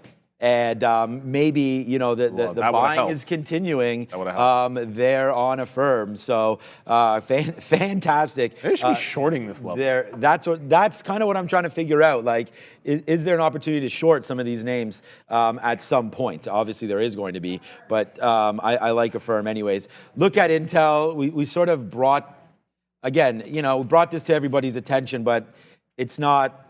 It's down 3%, and I'm just disappointed in Microsoft, to be honest with you. And I'm in the money 70 cents, and I've never been. I shouldn't say I've never been more disappointed. Obviously, I'm disappointed. Bless you on that. That's okay. It's fine. We have a mute button, I'm sure. Okay, well that's good enough. Okay, so anyways, we're just gonna have to watch out. But Intel again off $44. Should have taken that. Let's go over to the big dog, though, and find out what's going on with NVIDIA. This is a name that I am just waiting for that ultimate flush down again. Like, I love, okay, there we go. Thank you. All we had to do was talk a little bit about Softy and then the dollar. Oh, there it is. Oh, man. That took a little bit too long today, but there it is. It's $1 in the money there. And again, it's not the Dollar Club just a fun thing. The reason why we're getting out here is not because it's $1. It's because it hit yesterday's bottom. So there it goes, man. We turned the bull into a bear earlier. We've been talking about being bearish here. The only thing that we've missed, I feel like, I mean, let's find out where Tesla is. Okay, so I was going to say the only thing we might have missed is a Tesla short, but Tesla's right here. Somewhat trend up. It's actually been fine today. So there we go. Hey, look, we've got the bangers on, man. Pfizer, although Pfizer has come back up, we talked about sort of, you know, what our plan of action was on this one. Scalp out that bottom. Yeah, no surprise there. Who is that? YouTube 37 here in the chat talking about AMC. I mean, yeah, you know, we've seen the AMC move with its brethren there in GameStop. So as they, as they both continue to move, you are going to see some, you know, some reaction in both of said names. Okay, we're at our highest spot we've been at all day, man. Look at Microsoft, man. It is Tank City. I'm really glad that we reviewed this trade with all of you before we took it. Like, this is what it's all about, man. Learn from us, we'll learn from you, and we'll learn from Adara.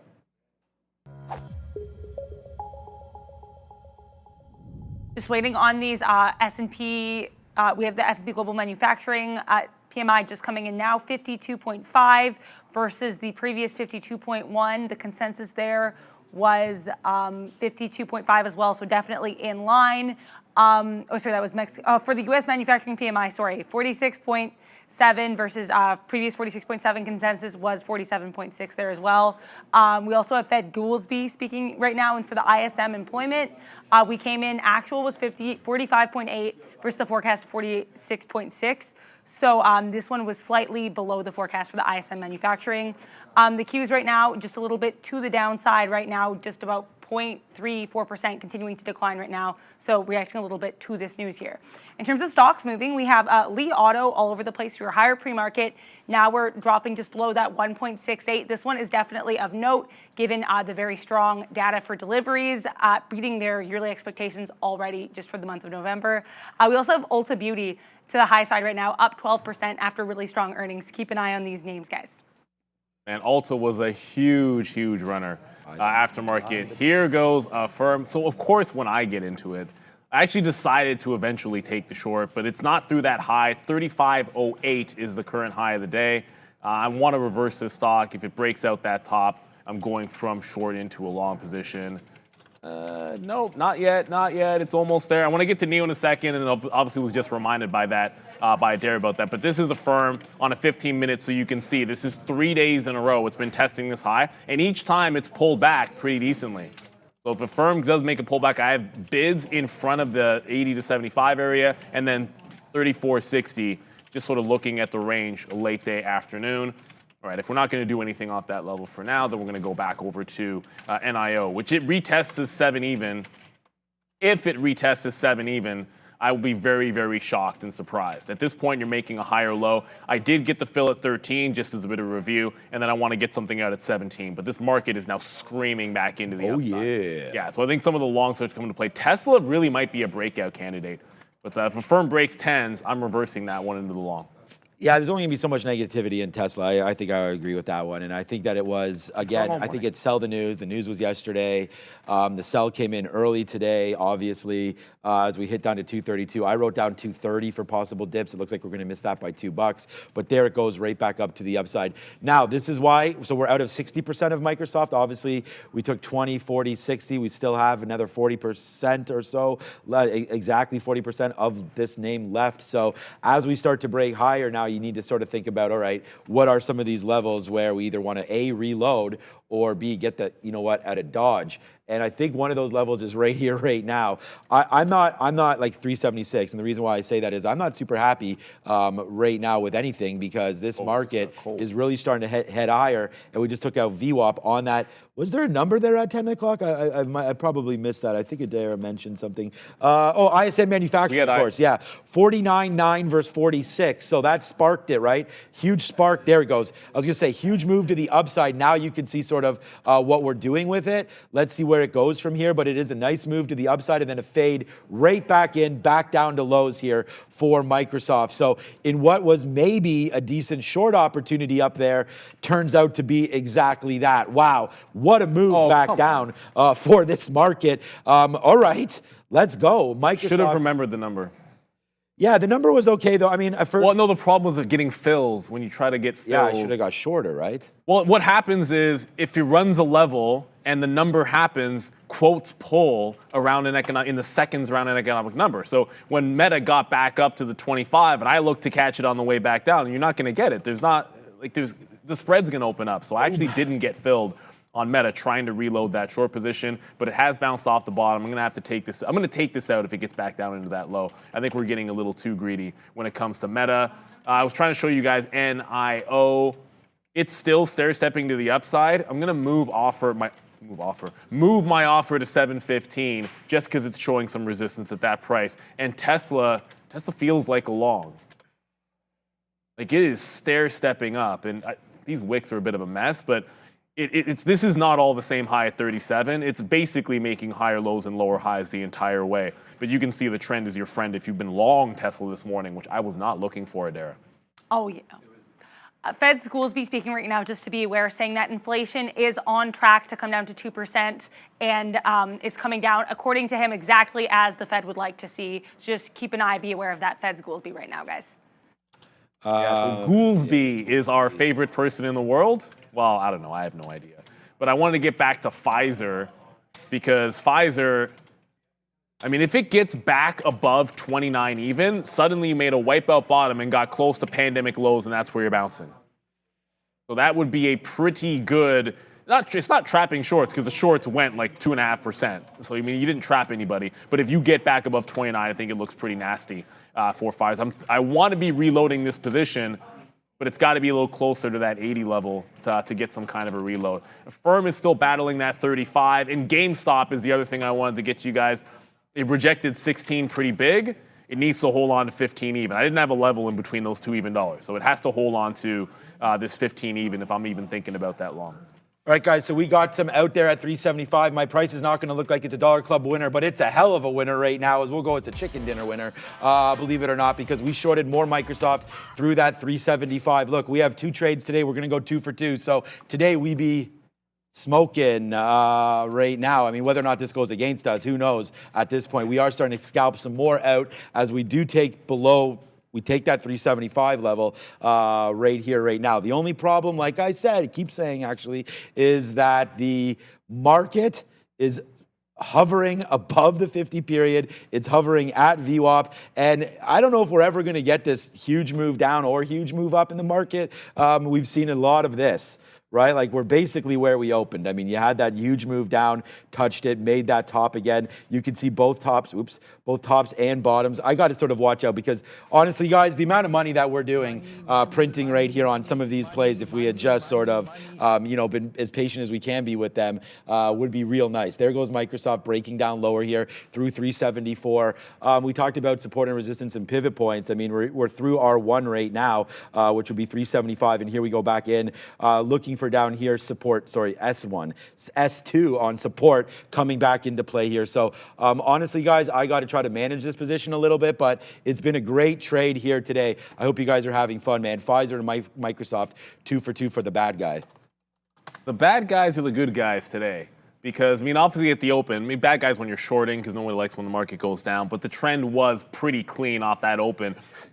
I'm looking at the NASDAQ over here, and we're holding that pretty much that low, and I'm staring at it, and it's like I know what I should be doing, and it's following the way that I trade. And my plan, I was about to put a trail in, but, hands on the keyboard if we bounce at the same level. I mean, look at Meta's bottom. if I'm not covering there, then it's like, what are you doing? The second it showed buyers back at that 323 even, it's like, get out of Dodge, don't fight it. That's the low, and the market is showing some signs of life and putting in a higher low there. I reversed that Affirm. I said I talked myself into shorting that level with the sellers at 35. Obviously, if I just stuck with the breakout long, it would have been a heck of a lot better. So we'll put the fail on shorting it. You had to short it the first time. I've said this before. You get to a big key resistance level and you see a seller there, short it the first time. Because the second time it comes through, everybody just saw it, right? And everybody just saw it make a good move to the downside. There's more people there. There's more incentive to run those stops because there's more people loaded up short. So it's not usually as good, but Affirm is now blowing to the upside. I want to get to GameStop in a quick second. Just going to get the first fill out on Affirm. GME, which was your squeeze name du jour. So much for 15 even, huh? Shit. It just went 15.20 to 15.60 pretty damn fast. That was pretty nasty. Yep. Like I thought like it was 80 cents down in a matter of minutes. I'm like, okay, just 10 more cents, and I'm punching long first sign of strength. And you blink your eyes, and GameStop was up 40 cents. So a bit of a missed opportunity, but I was just being patient, waiting for the 15 level. I was probably going to get out underneath 14.90, and I didn't really want to be risking 30 to 40 pennies on the position if I didn't think it was necessarily getting back to 16. Let's go back to Adara. So the new position for me was reversing Affirm to join its party to the upside. UiPath still on the rise here. PATH, this one is continuing to reach new 52-week highs after earnings, up about 22% right now, guys. On the path to success, yeah. On the war path, what were we keep? Brendo's giving it to us, not in Affirm arc. So okay. At all? No, that's what I'm hearing. So that's okay. That's good. So yeah, why did I think that? Thanks for looking that up. I mean, that's what we're here to do, is give information. Okay, guys, we did get a reload, but we did get out of some, and then we reloaded it on Microsoft. So that's why you're going to see a different price right now. There's the some stop out, and then we just got out of some and then put some more on. So that's literally our in and our out is the same price right there. See, we wanted to get out at 374.35, right? Because that was that top break.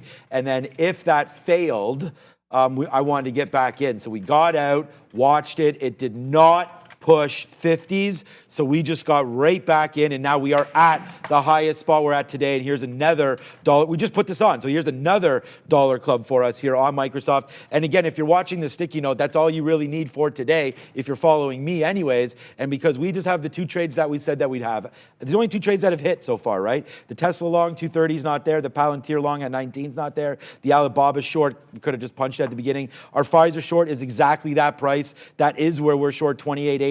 Covering it in the 30s, covering it in the 40s, the biggest position all month for me. It's December 1st.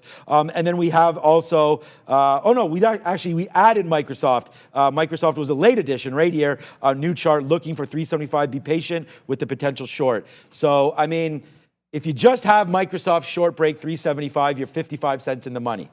If you just have the Pfizer break short, you're now 35 cents in the money. But hopefully you've cashed out on some of this downside push as well. So we'll go 2 for 2, all bangers. That's, something that I'm going to try to do for you guys moving forward, and also look at some other names that are moving around.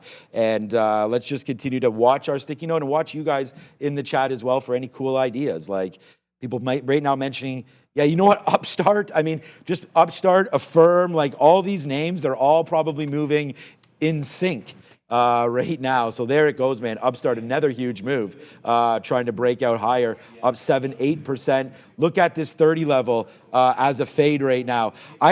Honestly, I'm just going to sit here in Microsoft. I want to look at Google, Amazon, anything that's hitting VWAP. There goes GME back into VWAP as well. Apparently, yes. So right there, off another scanner by Trade Ideas. So there we go, man. It's GME. It's trying to make a move lower as well here. Yeah, not making a move lower is Affirm. It just made 35.52 its local high. So another breakout day for Affirm. It's such a super strong name. Like, look at the daily chart on Affirm. This has been flying. Consolidation off the 35. It broke out, did reverse, didn't have to go short. But I see Urson in the chat saying it's Friday and statistically it's a buy day. You know what's interesting about that? Every day statistically is a buy day if you think about it. In a general sense, does the market usually go up or down in a general sense? Answer being yes, so therefore most days are likely to be buys. I don't know what the numbers in. I've never looked at a study which tells you the best day to buy and sell, But if you tell me it's a good day to buy, today has given you both of those. Most of the good opportunities off the open have been selling opportunities, but there have been some strong stocks, UiPath, now Affirm as well. So I did miss a chance at a reload on Pfizer. Pfizer did not break 29 at any point. Those are all just late dark pool prints from the pre-market and overnight that are going into the system. So again, it has not broken back above 29. It looks like that 29.85. The actual 52-week low was 93. But anything back into that, I think, is a reload opportunity for Pfizer. Pranya saying Palantir, I'm just looking for new opportunities. And obviously, Affirm presented one. Oh, Palantir's back above 20? Look at the wipeout bottom on you, Palantir. Don't tell me it was 19. 1955. Okay, yeah, that's not enough. November 5th, 1955. Everyone knows what the date that is, I hope. So where's that 2030, I think, is that high. Yeah, 2030. That is our week high on Palantir. I don't think you necessarily want to wait for Palantir to go another. I don't need to get all the way there before I'm looking for a long. I'll look for any long above yesterday's afternoon range. That's what I'm here for, because that's baby. A strong name on Palantir, man. It's a strong name. It's a good wipeout bottom. I want to look long into that 2030. If it breaks, it breaks, but I want to be long before it gets there. Yeah, that Palantir didn't get low enough for me. But we don't need Palantir. I mean, look at this. Here we go. There goes Microsoft again. Honestly, it's a great stock. It's making moves. It's doing what we thought it would do. You are who you think you are sometimes, and Microsoft today is a down day. This Tesla is interesting to me. I want to look at Rivian. That's what it was. Rivian up to 17 and change right now coming through on this.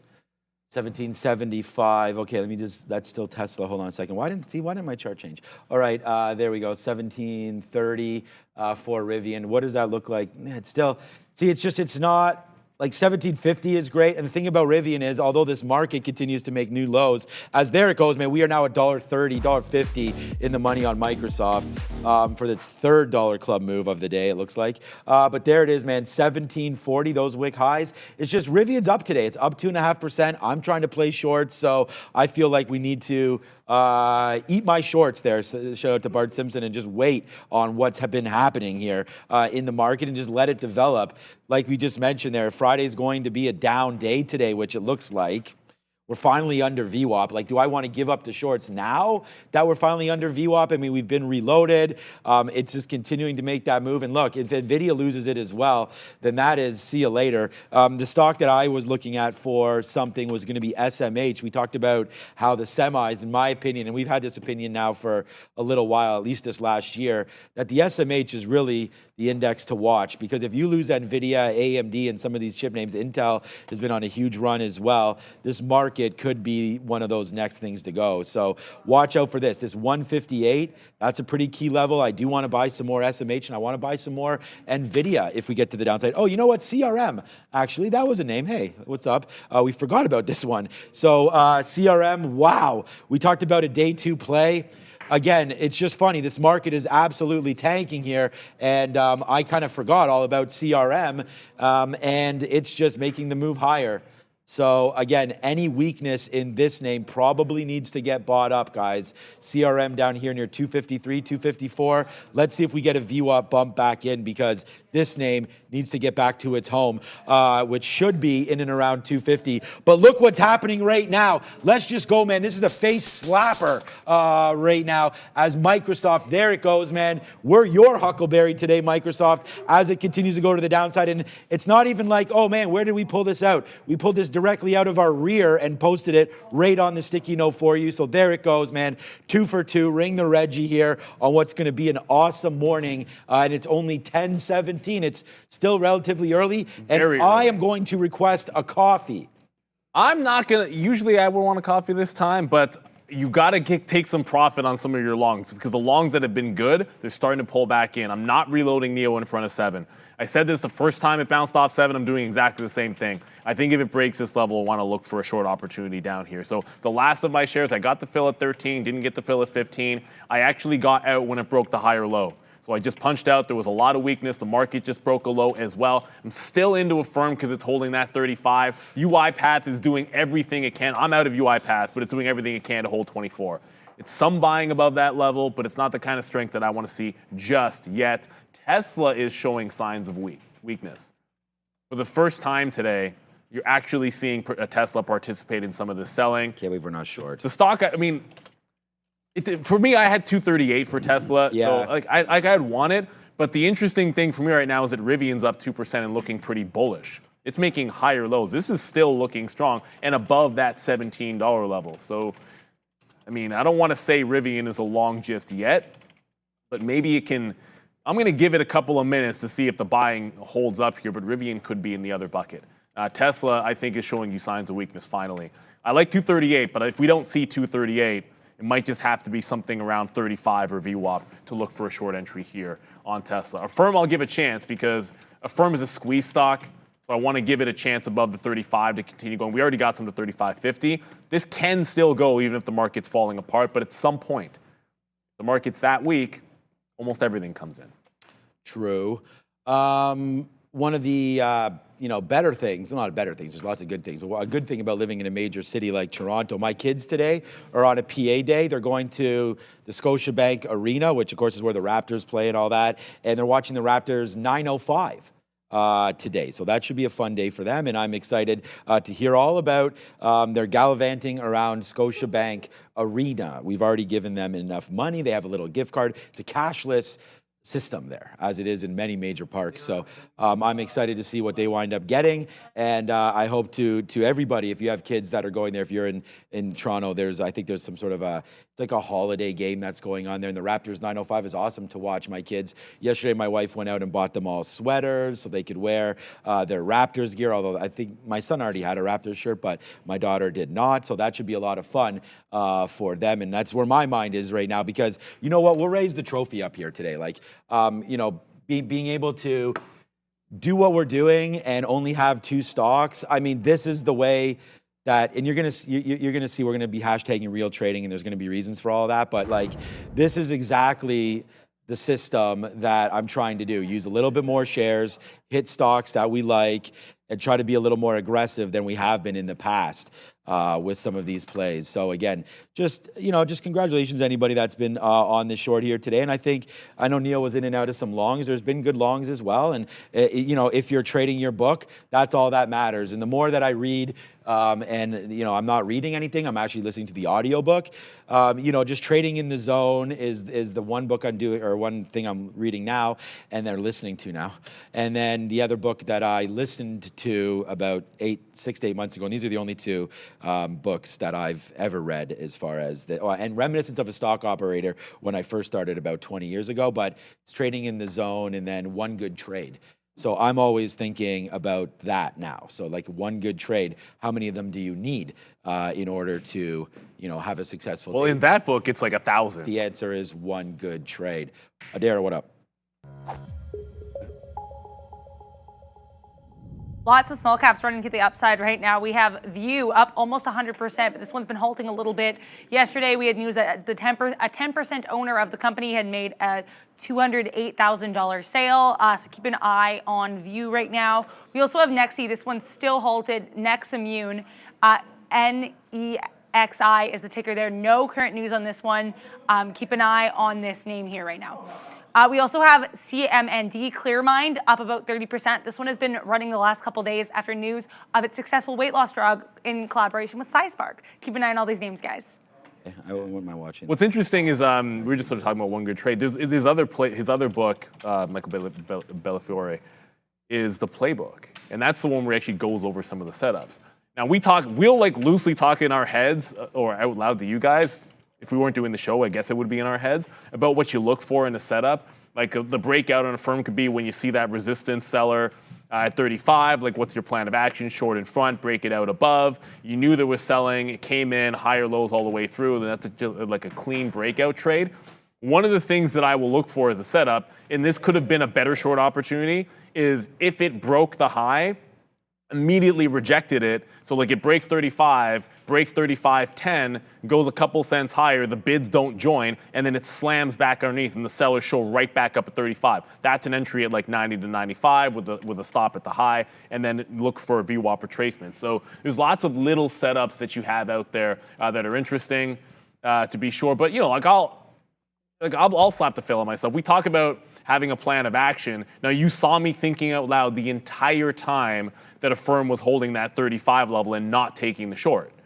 And then the second time it came through, I saw it go again and made another push to the downside. I'm like, that's FOMO. The third short's FOMO. You'll see me never do this, or not never. You'll see me try to avoid doing that. Because the first time great, the second time okay, the third time everybody can see the seller at 35, and you only want to be on the other side of it when it breaks. K-Debs, still like Palantir. Well, when I was looking at Palantir, what was the market doing? It was holding the bottom. Now it's breaking the bottom. So if it's not on my list of longs that I liked, I'm generally not usually going to jump into a long that was not something I liked for a long when I sat down as the market's breaking lows. It's not to say that I would never go long something just because the market is weak, but that wasn't in my plan of action. Like, I'm looking at like a firm obviously holding that, but like, why am I not getting back into UiPath? Right? Like, we took the breakout trade on UiPath and then, kind of got stopped at break even when the market looked weak. Now the buying's there above 24 even. So it's starting to hold at 24, even into market weakness. So I like this one here for Path. Going back over to Pfizer, it's got a stacked, whoa. Shoot, I'm not going to be able to show you the level 2. There was just a stacked offer at 65 on Pfizer, so there's some gamesmanship happening on this stock. It's not at a key level per se, but just to show what I'm talking about. Oh, there it is. So like, whether or not that's a real seller, but you're seeing some program offers chasing it down here on Pfizer. I never found my way into a reload, but it's really starting to base out underneath VWAP. I'm going to cancel my offer. Because if that seller is gone and breaks out, I don't necessarily need to be selling into that up move on Pfizer. I'm just going to hold my peace until if it gets back into the low, fantastic. If that seller shows like they can win or chases it to the downside, we can get into that. But I feel like UiPath or back into Meta are the two places to go. Like, just go back to where you had the original plan. It's now broken. Meta's now broken that low, so I'm looking for something. If it gets a 317, that is the support level for me on Meta. So there's still some room to join, whether it's VWAP, it's 1030. That's the time of the day when I generally prefer plays back into VWAP or previous support levels turning into resistance. That would be this 322.50. Firm, I'm looking for 36. It was a 35 break, so I'm looking for 36.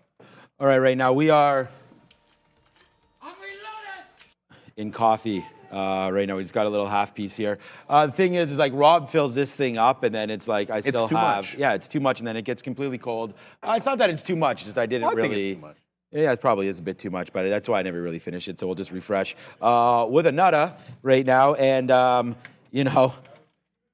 like we were saying before we went over to Adara there for the break. I mean, there goes Microsoft. It's now $2 from the posted level. It's now $4, $5 from our initial short as we continue to bleed down here. We only have 2 trades on, and they're both doing well. I'm out of Pfizer pretty much. I have 5% left of Pfizer as it just bases here, and not really much happening on that one. But it's really this trade's off. I mean, I'm pretty pleased with it, so as you can tell probably. All right, Alibaba. I feel like this is, hey, yo, what's up, Pranya? I'll read this. I don't even know what it is. Let me read it first out loud here because I know Pranya is a good guy here. Sean and Neil, just want to give you a shout out to you guys. It's quite something to put trades on. Thank you so much. In front of thousands on camera, it is what it is. That's what we're doing. Day in and day out and consistently pull it off. Hey. That's, I want to say thank you so much to those kind words, and we'll give you props up, Pranya. Thank you so much. Pranya, thank you so much for watching, man. And I mean, that's, that's what sparked this, was just teaching other offices. I mean, you guys have all heard the story where I used to do on camera with everybody, all the offices here at Day Trade the World, and then we just were like, let's just broadcast this to everybody. Brought along Neil and Sharif, Brendo, we're all here. Adara's here. Midday Madness is going on, and now we're educating. We have different channels. There's a lot more to come through. Tonight's tonight's podcast is going to be the best one ever. It's with my guy over here, Episode 3. Sharif and Brendo. So that's going to be a big one. That's episode 3. And then after that, I'll be back on with episode 4, and then we'll keep on going. Revenge of as the we go. Professor. Revenge of the Professor there coming through. But it's been a great one. It's been a great opportunity to do this. And I want to thank you, Pranya, for all this. And I mean, look at this, right? Real sees real. And you guys see this trade. I mean, it is what it is. It's going to the downside. It's not just that. We already explained, like, this trade from here, if you still held this 377 short, Patrick, on Microsoft, this guy's got NVIDIA over there, which is absolutely printing. That's fantastic. But if you held, when we were in this trade, we were talking about, literally getting out for like 50, 60 cents where this VWAP was.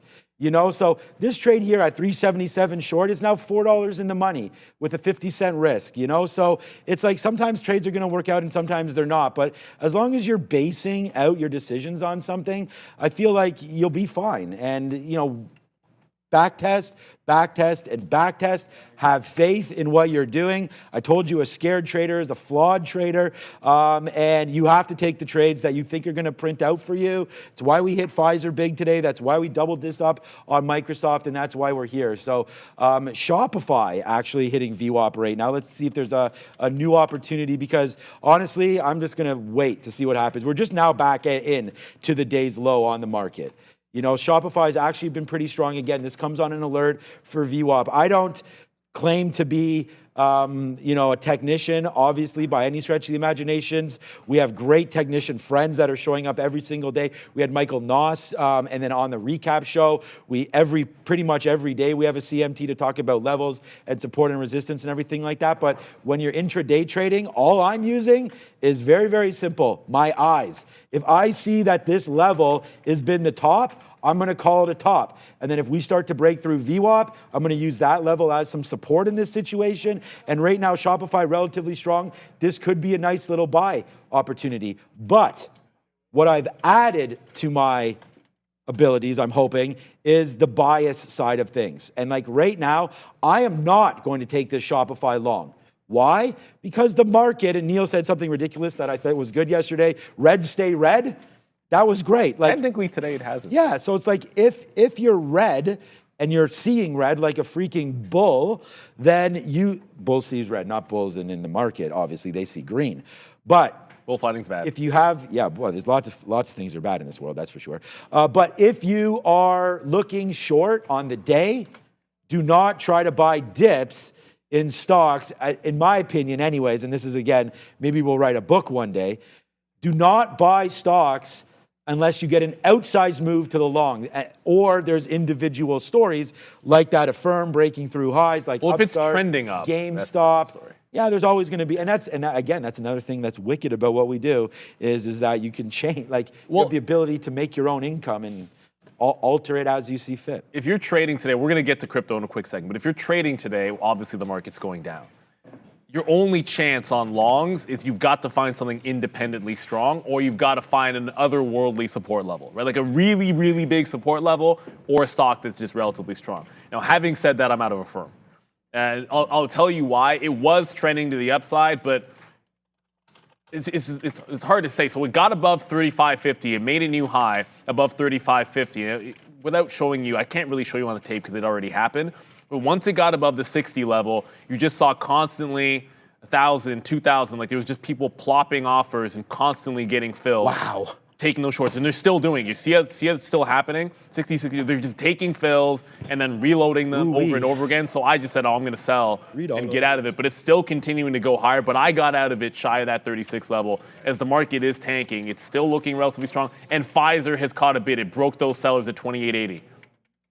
I'm not on the offer for this, but we broke those sellers, got above VWAP. If it gets back to the previous 52-week low and wants to try to roll over, that's the only place to add. But I'm holding the last 5% into that 28.90, 93 was technically the price. Give it a couple of pennies, but if it breaks that out, I'm getting out of Pfizer. This has been an absolutely ridiculous move down, but keep in mind, Pfizer, this would be a wipeout bottom on the higher time frame. Like if you pull out a 15-minute chart, this would have break 29. That's actually a pretty impressive breakout setup. Well, Tesla 235. I think it's back up there. No, it's not there. But if we do get that level, I don't know why we're not short there, but it finally made a lower high and could have just pulled the trigger. I was waiting for some signs of weakness. It failing at 235 was probably it. I don't want to short the bottom on Tesla because it still has the bottom, but I want it to be VWAP. If we can go above VWAP for some fills at 35, that's what I'd be looking for. So we'll see what Pfizer does here at the previous 52-week low. If it gets back above it, I think I'm just going to get out. And SoFi is relatively strong, says Tony Price. Is it really? like that. Yes, it is. With that, let's go to Adara for the crypto update. Lots of strength in crypto stocks today, including Mara here, up around 9%, pulling back a little bit, but still very strong after we saw a lot of strength in crypto in the pre-market. And earlier today, we were at one point trading at the 18th month high. We also have on Bitcoin here, as you can see, we're pulling back a little bit, still above 38,000 though, just around that 38,400 level. Definitely a strong day for crypto and its related stocks. And if you see here, a lot of these cryptocurrencies are trading to the high side. Bitcoin up about 2%, Ethereum, up about 2%, just below that 2100 level. The rest of these mostly just slightly up or slightly down. AVAX, Avalanche up over 5% right now, guys. There comes 20. There it goes. I'm now out of Pfizer. That just took out that top. I went back over to NEO very quickly here for a second. It actually bounced off the higher low, so NEO's still holding 7. That could still be good, but it was SoFi that was just mentioned on relative strength. So this is, there's not even a red candle on the 15-minute chart. So this is exactly what we were talking about. Find something which is clearly trending up, and if the market bounces, why wouldn't it continue? So I'm looking at 735 to 742. Just looking at this chop area yesterday off the open that got rejected, and look for that as a bit of a base. So I like that one to the upside. Sometimes you read the tape and it tells you to get out of a firm, and it continues to go higher. But if the trend is going to get to 36, I'm going to look to try to join the trend again. This is so super strong right now. It's just a matter of finding another entry back into a firm, or UiPath. That's the other one. Like UiPath as well, holding up. I tried to catch the consolidation off 24. You can see it's still going upside. I still want to be a joiner. 25% up. Shoot, you know what? I got to pull out a weekly to see where the resistance is now. It's a little far gone. I'm going to, while you're doing that, I'm going to. So we've really followed it down. And I mean, we just went we went 350 in the money on our last reload for Microsoft, $5 from the top. But the thing is like, just bounced off 372. So again, without zooming out or anything like that, I mean, I see the daily rate here. I'm not trying to pick and choose. I already saw 375 as the short, and you can see we have 2 shorts there. And then we had that short earlier. So I'm thinking about just maybe honestly just a break of this 20 period. You've seen it take it all the way down this 20 period, and then eventually now looking to breaking it. So I'm just going to put the stop just in front of everybody so we can all see. All right, so one time I had a trader from another office basically phoned me or messaged me and said, you shouldn't say all of your ins and outs because people will, run those levels. But honestly, there's no way. I don't believe in that on a stock like a Microsoft or anything like that, because if someone's going to say, first of all, we don't even show our share size. And then the second part, which is fine, it's just, the levels are the levels, and I feel like I'm not doing anything rocket science here. And if people want to get out at support and resistance levels that I so choose, then that's great. And then I think that's good. And then you'll be able to see what real trading is all about. So that's what I'm hoping that we can all do here together. Just on that note, before I throw it back, we're now reloaded in Pfizer. I'm going to use 29.25 as the out there for Pfizer. We're now short at 29.05. So let's see what happens. Hopefully Pfizer can fall back in, but as Neil said, man, it's a rocket ship right now, back up to the upside for Pfizer. It really based out there under VWAP, and this kind of reminds me of one of those earnings plays that we talk about. Let it fall down. It got flushed. That's exactly what happens on news and on earnings, right? Everyone wants the short. The 2 top stocks in this office are Microsoft and Pfizer, okay? And they're just on 2 trades. So the thing is that when you're looking at this again, this is where it gets spicy now, because now you're gonna have to get a little creative. The initial play is over. Can Pfizer hold the top? on bad news. So let's go and see. It's 29.08. We're short at 29.05. Obviously, if this goes back above 29.25, we're going to get out and take that 20-cent hit. And just so you understand the amount of shares, I'm in right now a quarter of what I was right here. So just to give you a rough understanding of sort of where we are, this is not an early trade. It's 10:40. So the risk for me is coming off a little bit until we get, you know, really outsized moves, because this market, man, I mean, it just bounced off 15.9 again. I don't know if we're going to be taking too much more after this. Did we look at Canadian Well, bank? we actually just got to, we did have Canadian bank earnings, and Forgot about that. the people interested in Canadian bank earnings are Canadians limited. who have them in their RRSP and maybe your TFSA. I mean, I hold my Canadian financials in my RRSP, which is like your 401k. Yep. But the NASDAQ in the US 401k obviously is what I mean. 15.2, previous and overnight support, just turned into resistance. You'll see I did get into Snapchat. Snapchat broke that 14 level. I think I mentioned 14. I was eyeballing Snapchat at 14 again. If I didn't, apologies. We were yesterday, but it just broke out that top. The other thing happening is Meta's support. Well, it was support. 322.60, can't even get above 322. I thought we'd get the 60s just now, and it's already dipping off the 322. So I might have to take that. And Tesla didn't even sniff the 35 level.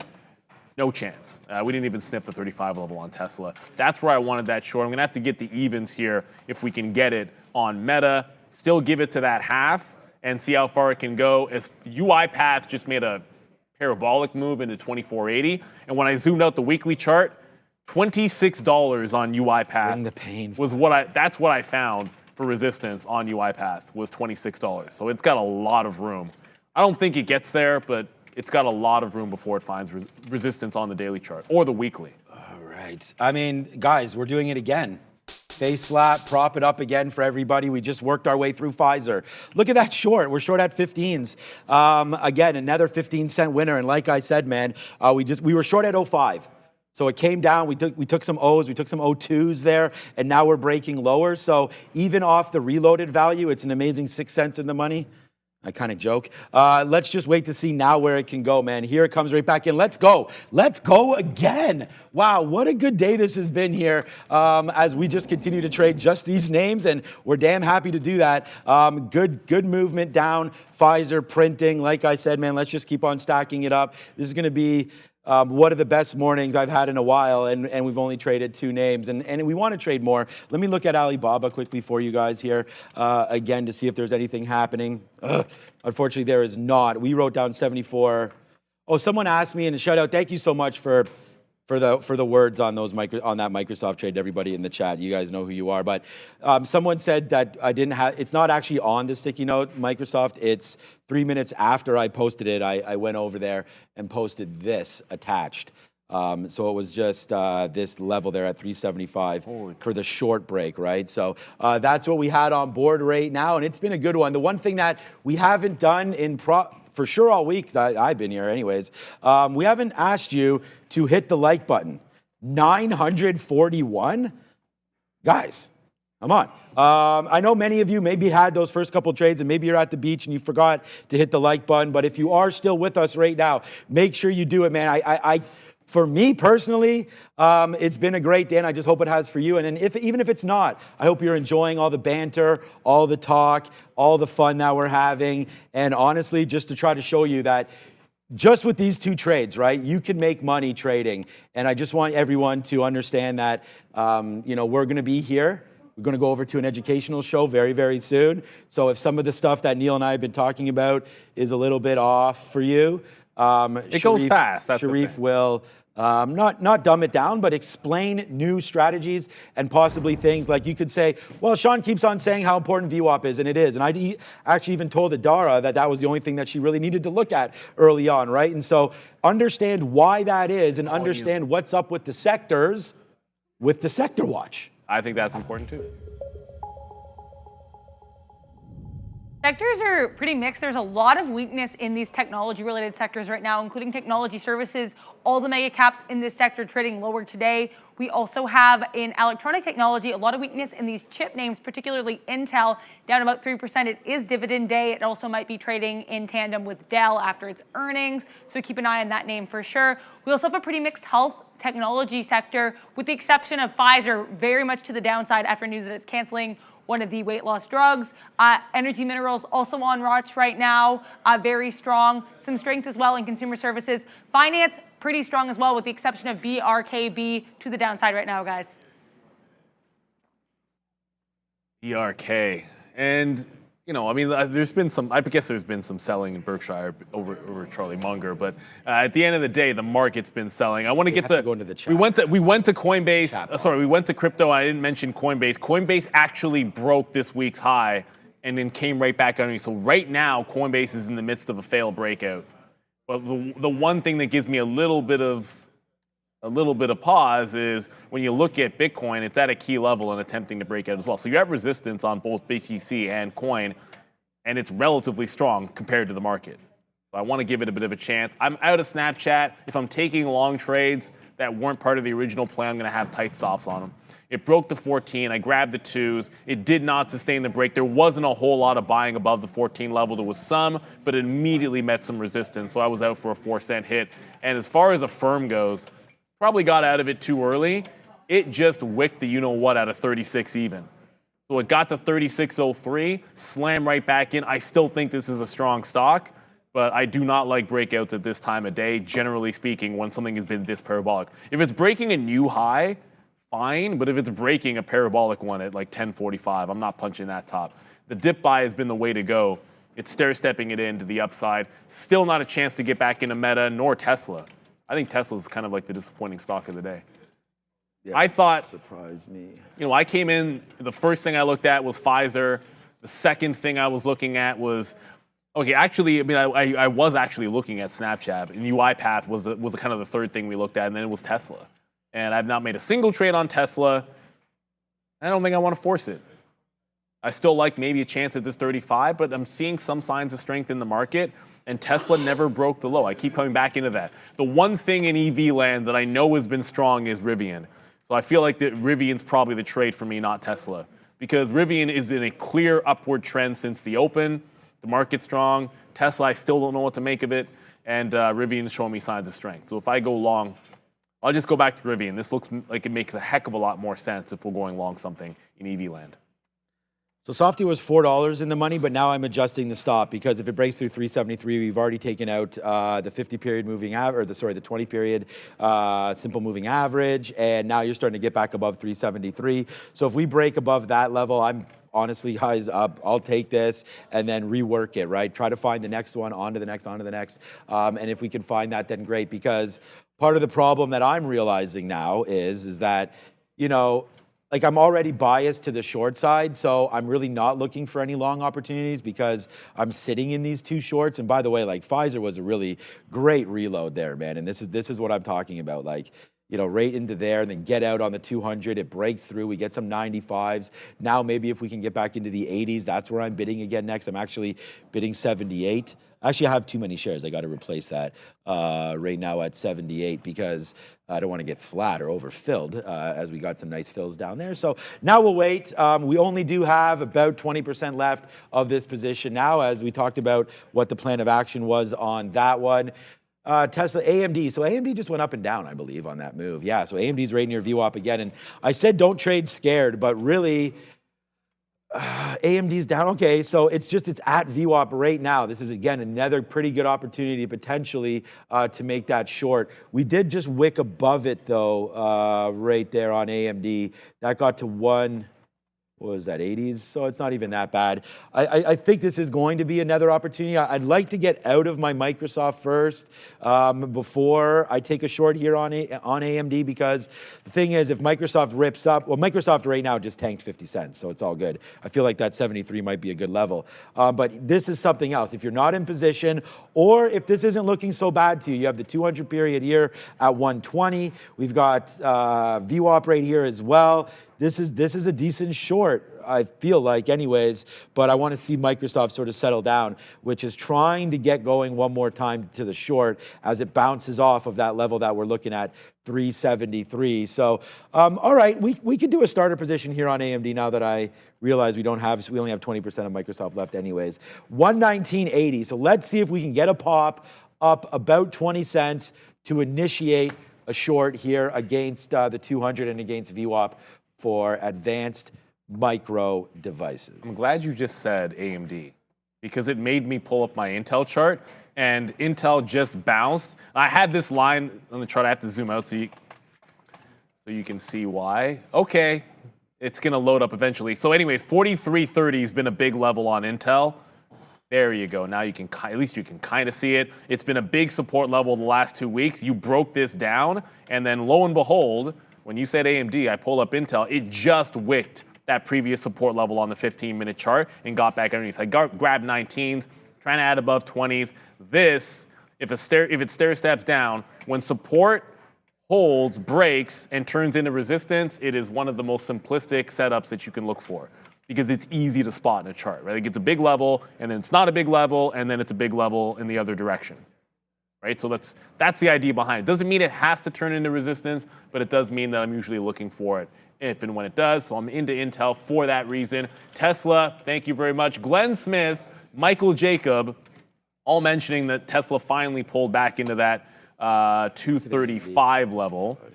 So there's your wick. I was getting into Intel, and in some ways I kind of like that setup on Intel better, because Intel's been stair-stepping down underneath VWAP and it's weaker. So if I'm shorting it, it's actually a weaker name. But Tesla is rightfully at that level at 235. So I prioritize getting into Intel because I think it's a better setup. But if I can still grab Tesla with a reasonable entry, I'll be a little bit late. But you know what? I think it's a better trade to the short side, at least technically, because Tesla's still making higher lows. So I'll scalp it off 235 if I can.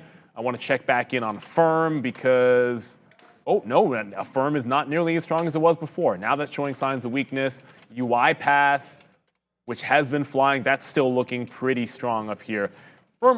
Firm just broke a second level to the downside, whereas UiPath is still consolidating off that top. So Path looks strong. I just grabbed Tesla, got a 75 price, which I thought was a heck of a lot better than getting the 50s there in Tesla. But the new positions with not a reload, but an entry for the first time into Intel today, actually in a couple of days. And then into Tesla, which is still looking relatively strong. Although if I'm going long, I still favor Rivian to Tesla. Like even if I lose on Tesla, I'm favoring a long in Rivian, which I'm trying to grab a dip by, than going long in Tesla, at least for now. Shout out, yeah, I like Tesla up there. Shout out to Nimit, my good friend there in the chat from Singapore. He brought some great gifts. I have one left over right here. And the thing is, Nimit, you picked the wrong day, my friend, to go drinking with friends, because I had, honestly, the best morning I've had, and I've only traded 2 names, so I know your style, Nimit. You like to trade some of the bigger movers and things like that, but this Pfizer was a monster, and then Microsoft, Nimit, I know you're checking the sticky note. This is a monster trade to the short side, as you can see what we have on, but thank you so much for the love. As it's 10:50 coming through right now in this market, look at what Microsoft's doing. This is now $3 in the money. We just talked about 373 coming back into play again, and there it goes. It's Tank City right now. And by the way, remember we just talked about AMD, and I said like where a potential situation would have been to short it was up there. We didn't want to take 60s. It's only down 10 cents as this market tries to figure itself out. I want to short the pops. And then what's up to Frosty in the chat? He keeps on pinging me to see, am I going to hold through Powell's speech? The answer is no. I've already talked about, well, I mean, sorry. I have my stop orders out. So if they break during Powell's speech, then I will get out. But I don't... I'm not scared of what he's going to say, but I'm aware of it. So as we sit here in positions, I'm not taking anything crazy, but I'm also not pulling my offer on AMD. If it rips up, I'm still going to trade technically and put on that CMT hat that we keep talking about, because the more I talk to those guys, they don't give whatever about that. And that was something else from Arun. He's like, I don't care what stories are coming up. He puts his orders there, gets run over if it happens. And well, my issue with that is I have lots of issues with it. But I have my only issue with that is you trade off the technicals. From an execution standpoint, it matters, we were talking about because the economic number at 10 o'clock cost me a fill in Meta because I wasn't thinking about the number coming out. Right. So because when the bids drop and the asks drop and you're trying to get into position, well, suddenly I think I'm punching into Meta and I'm missing by 25 cents because it was 10 o'clock. So to me that matters. Liquidity is going to be different around those names. Those times. We're going to go right over to Money Talks with Adair in a second, but Uber is at 57 and up 1%. Is a strong name. If I see the buyers start to come in above 57 even, I want to look long. Not a breakout long, but I want to join if there's buyers above 57. Now let's go to the desk for Money Talks. Just to start here with the euro to USD relationship, down for the third day in a row. We did just earlier today have some comments from the Bank of France governor basically saying that the European Central Bank would be looking to lower inflation and interest rates by 2024, so keep an eye out for that. In terms of the DXY itself, we are strong, continuing to the upside. A lot of economic data today, including ISM manufacturing prices and PMI. The ISM manufacturing prices a little bit higher than the estimate, 49.9 versus 46.2. The PMI was a little bit lower, so 46.7 versus the expected 47.6. We also have Fed Chair Powell coming on to speak in less than 10 minutes, and also he's going to speak again at 2 p.m. We had Fed Goolsbee earlier today, so lots of economic data and speeches to keep an eye on with regards to the DXY, guys. Uber, we're just sort of talking about Uber. I mean, it could be an announcement any day now that Uber is getting added to the S&P 500. It's not that it would be added to it today, there's a whole process, but then a lot of people have to buy it once it gets added. That's the mechanics of the move. Just keep a couple things in mind. Some of that's priced in. You think some of that's priced in on Uber? Some of that is priced in the same way some of that's priced in for Palantir. So if on the day the announcement happens, there's a bit of a pullback and people sell the news, I wouldn't be shocked, but I'm generally bullish on this thing. So it's above 57 now. It's not exactly tearing through this 57. So I'm just going to back off it for a second. I'd like to see it be stronger than that. Tesla just pulled back into VWAP, got some out of VWAP. This has higher lows. So if this starts forming a wedge, whoops, I zoomed the wrong way.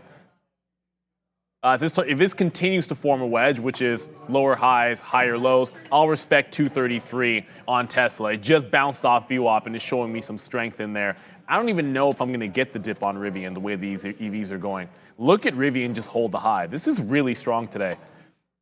You know what? Maybe they're not as optimistic about the, I'm just making stuff up, the Cybertruck taking away from Rivian. But it's up 3% and looking really good. The coil on Rivian's isn't looking bad on the daily. I'm starting to think if this gets back above the 50 and the 200 at the same time, this is a really good swing entry, or just a buy in the long term. Scratch that. Maybe I buy it in the long term. I'm thinking out loud here, guys, but Rivian, I like the long here if it can take out this top. It just has to get there. All right. SQM? What is that? SQM? And I think someone is saying in the chat, I don't know what that stock is. Sociedad, Mineral, Chile, ADR. I don't know, this must be SQ. I just want to bring it up. Someone just mentioned it in the chat, and I never heard of it. Right there. So SQM, there it is right here. I don't know what this stock is. Well, that's got to be like a Brazilian stock. Yeah, it is. It's a Chilean stock. Oh, Chilean. Okay, we just did take our first short there in AMD, but look what's happening to Microsoft, guys. Absolutely getting kicked. All right, time to change our stop again on this name. This has been... it's literally beating a dead horse. I understand that, but I don't know what else to do now because this is been beaten up by me pretty good today. 372.50 new stop. I just keep changing it. I'm not using a trailing stop because I have no idea how far this thing's going to go down, and I don't want to trail it. I just want this thing to keep on going. So that's that trade right there. Pfizer is now obviously an absolute banger as we'll fire off the hot dog gun. But if you're like, man, this guy's firing, I'm going to take another bid here on Pfizer if I can get it. This guy's firing off the hot dog gun. Maybe that means, hot dogs or pork. So you are wondering maybe what's for lunch. All right, so my favorite segment today has been Money Talks because, I want to know what's going on with the dollar. Got to convert some of these USDs into CAD, right? But today, Monday it was chicken, Tuesday it was chicken, Wednesday it was chicken, Thursday chicken. So you would say, hey, maybe today you're going to get another chicken dinner winner. Nope. You're getting a chicken dinner winner once again today. Psych. Well, we actually got it yesterday. So. It is creamy chicken and broccoli with French thyme and buttered shells. So you're gonna get a little pasta, so that's gonna save the day, but you get creamy chicken and broccoli. I think it has a chance to be okay. I'll be on that salad and praying for tuna or egg salad and probably stealing some of that. So anyways, that is that, and it is another one, and that has been barbecued up. Although last night we had burgers in my house. My kid won again another 2-0 in chess, IRL. So that was really nice. And then you know, tonight is a game. We have a game up in Leaside, so that should be real fun. My wife's asking me what's going to be for dinner, so we're going to have to figure that one out, as the game is at 7, I believe, but because she plays rep, she got to get there an hour before for dry land, so that's 6, and thank God it's not my podcast tonight, or else I would not be able to attend the event. So I'm happy, I'm excited. Lots of good ideas this weekend, but you can join Neil and I back at 2 o'clock. We're gonna throw you at 11 over to these guys, Adara and Sharif, for the midday Learn to Trade, and then we'll be back, and then there'll be a podcast which will be released Saturday. Do we do 10 a.m.? Is there a specific? It's 9:30, yeah. 9:30. So get ready to be able to watch that on all of your podcast the market's bouncing here. Stations. So a bit of a bounce happening in this market, but before we get out of here, shout out to everyone mentioning 2 things. A, Elon, you're right about Dell ripping, but C3 AI does not have a red candle today on the 15th. This is super strong. Brendan didn't see anything. I didn't see anything news-wise when it comes to C3 AI, but I'm just going to point out, if this makes it to 32, that has been a huge level, huge with a capital H, in terms of just simply rejecting everything above 31 even. So this has been a big runner. Tesla bounced off VWAP. We're just going to go back over the 2 things that were in here, because Tesla bounced off VWAP. If it takes out this 35, I'm getting out of Dodge. This looks pretty strong right now. So I'm not reloading it. It's 11 o'clock. I'm not going to reload Tesla. I do feel like at least the EV names are looking relatively strong here. Rivian is not taking out that top yet, but it's still looking pretty strong. Intel's still holding in the money a bit. Andrew's saying look at CI. There's a lot of things to look at right now, and obviously, but I want to get to Walmart the most next, because with only less than 1 minute to go, Walmart is looking pretty heavy. Pretty heavy. It's absolutely flushing here, Walmart. I didn't see anything on Benzinga in the last few seconds on Walmart, but if we see anything, we'll let you guys know. We'll keep the ear to the ground. Obviously, Walmart on high volume just broke the low and dropped a couple of dollars, and I don't know if did you see? I haven't seen anything. I didn't hear anything about it. But it's also a flat bottom break. 154. Come to my chart for a second. 154 on the daily was a bit of a technical breakdown on Walmart, so it could be that. Obviously, you can see a big support level broken. I'm just going to follow the price action, and if it pops back into that previous support level, I want to be short Walmart. So my plan of action is to simply short in front of that previous support level. Hopefully we find some support turning into resistance and join the trend, because it is your friend. But for now, we're heading on over to Learn to Trade with Sharif and Adara.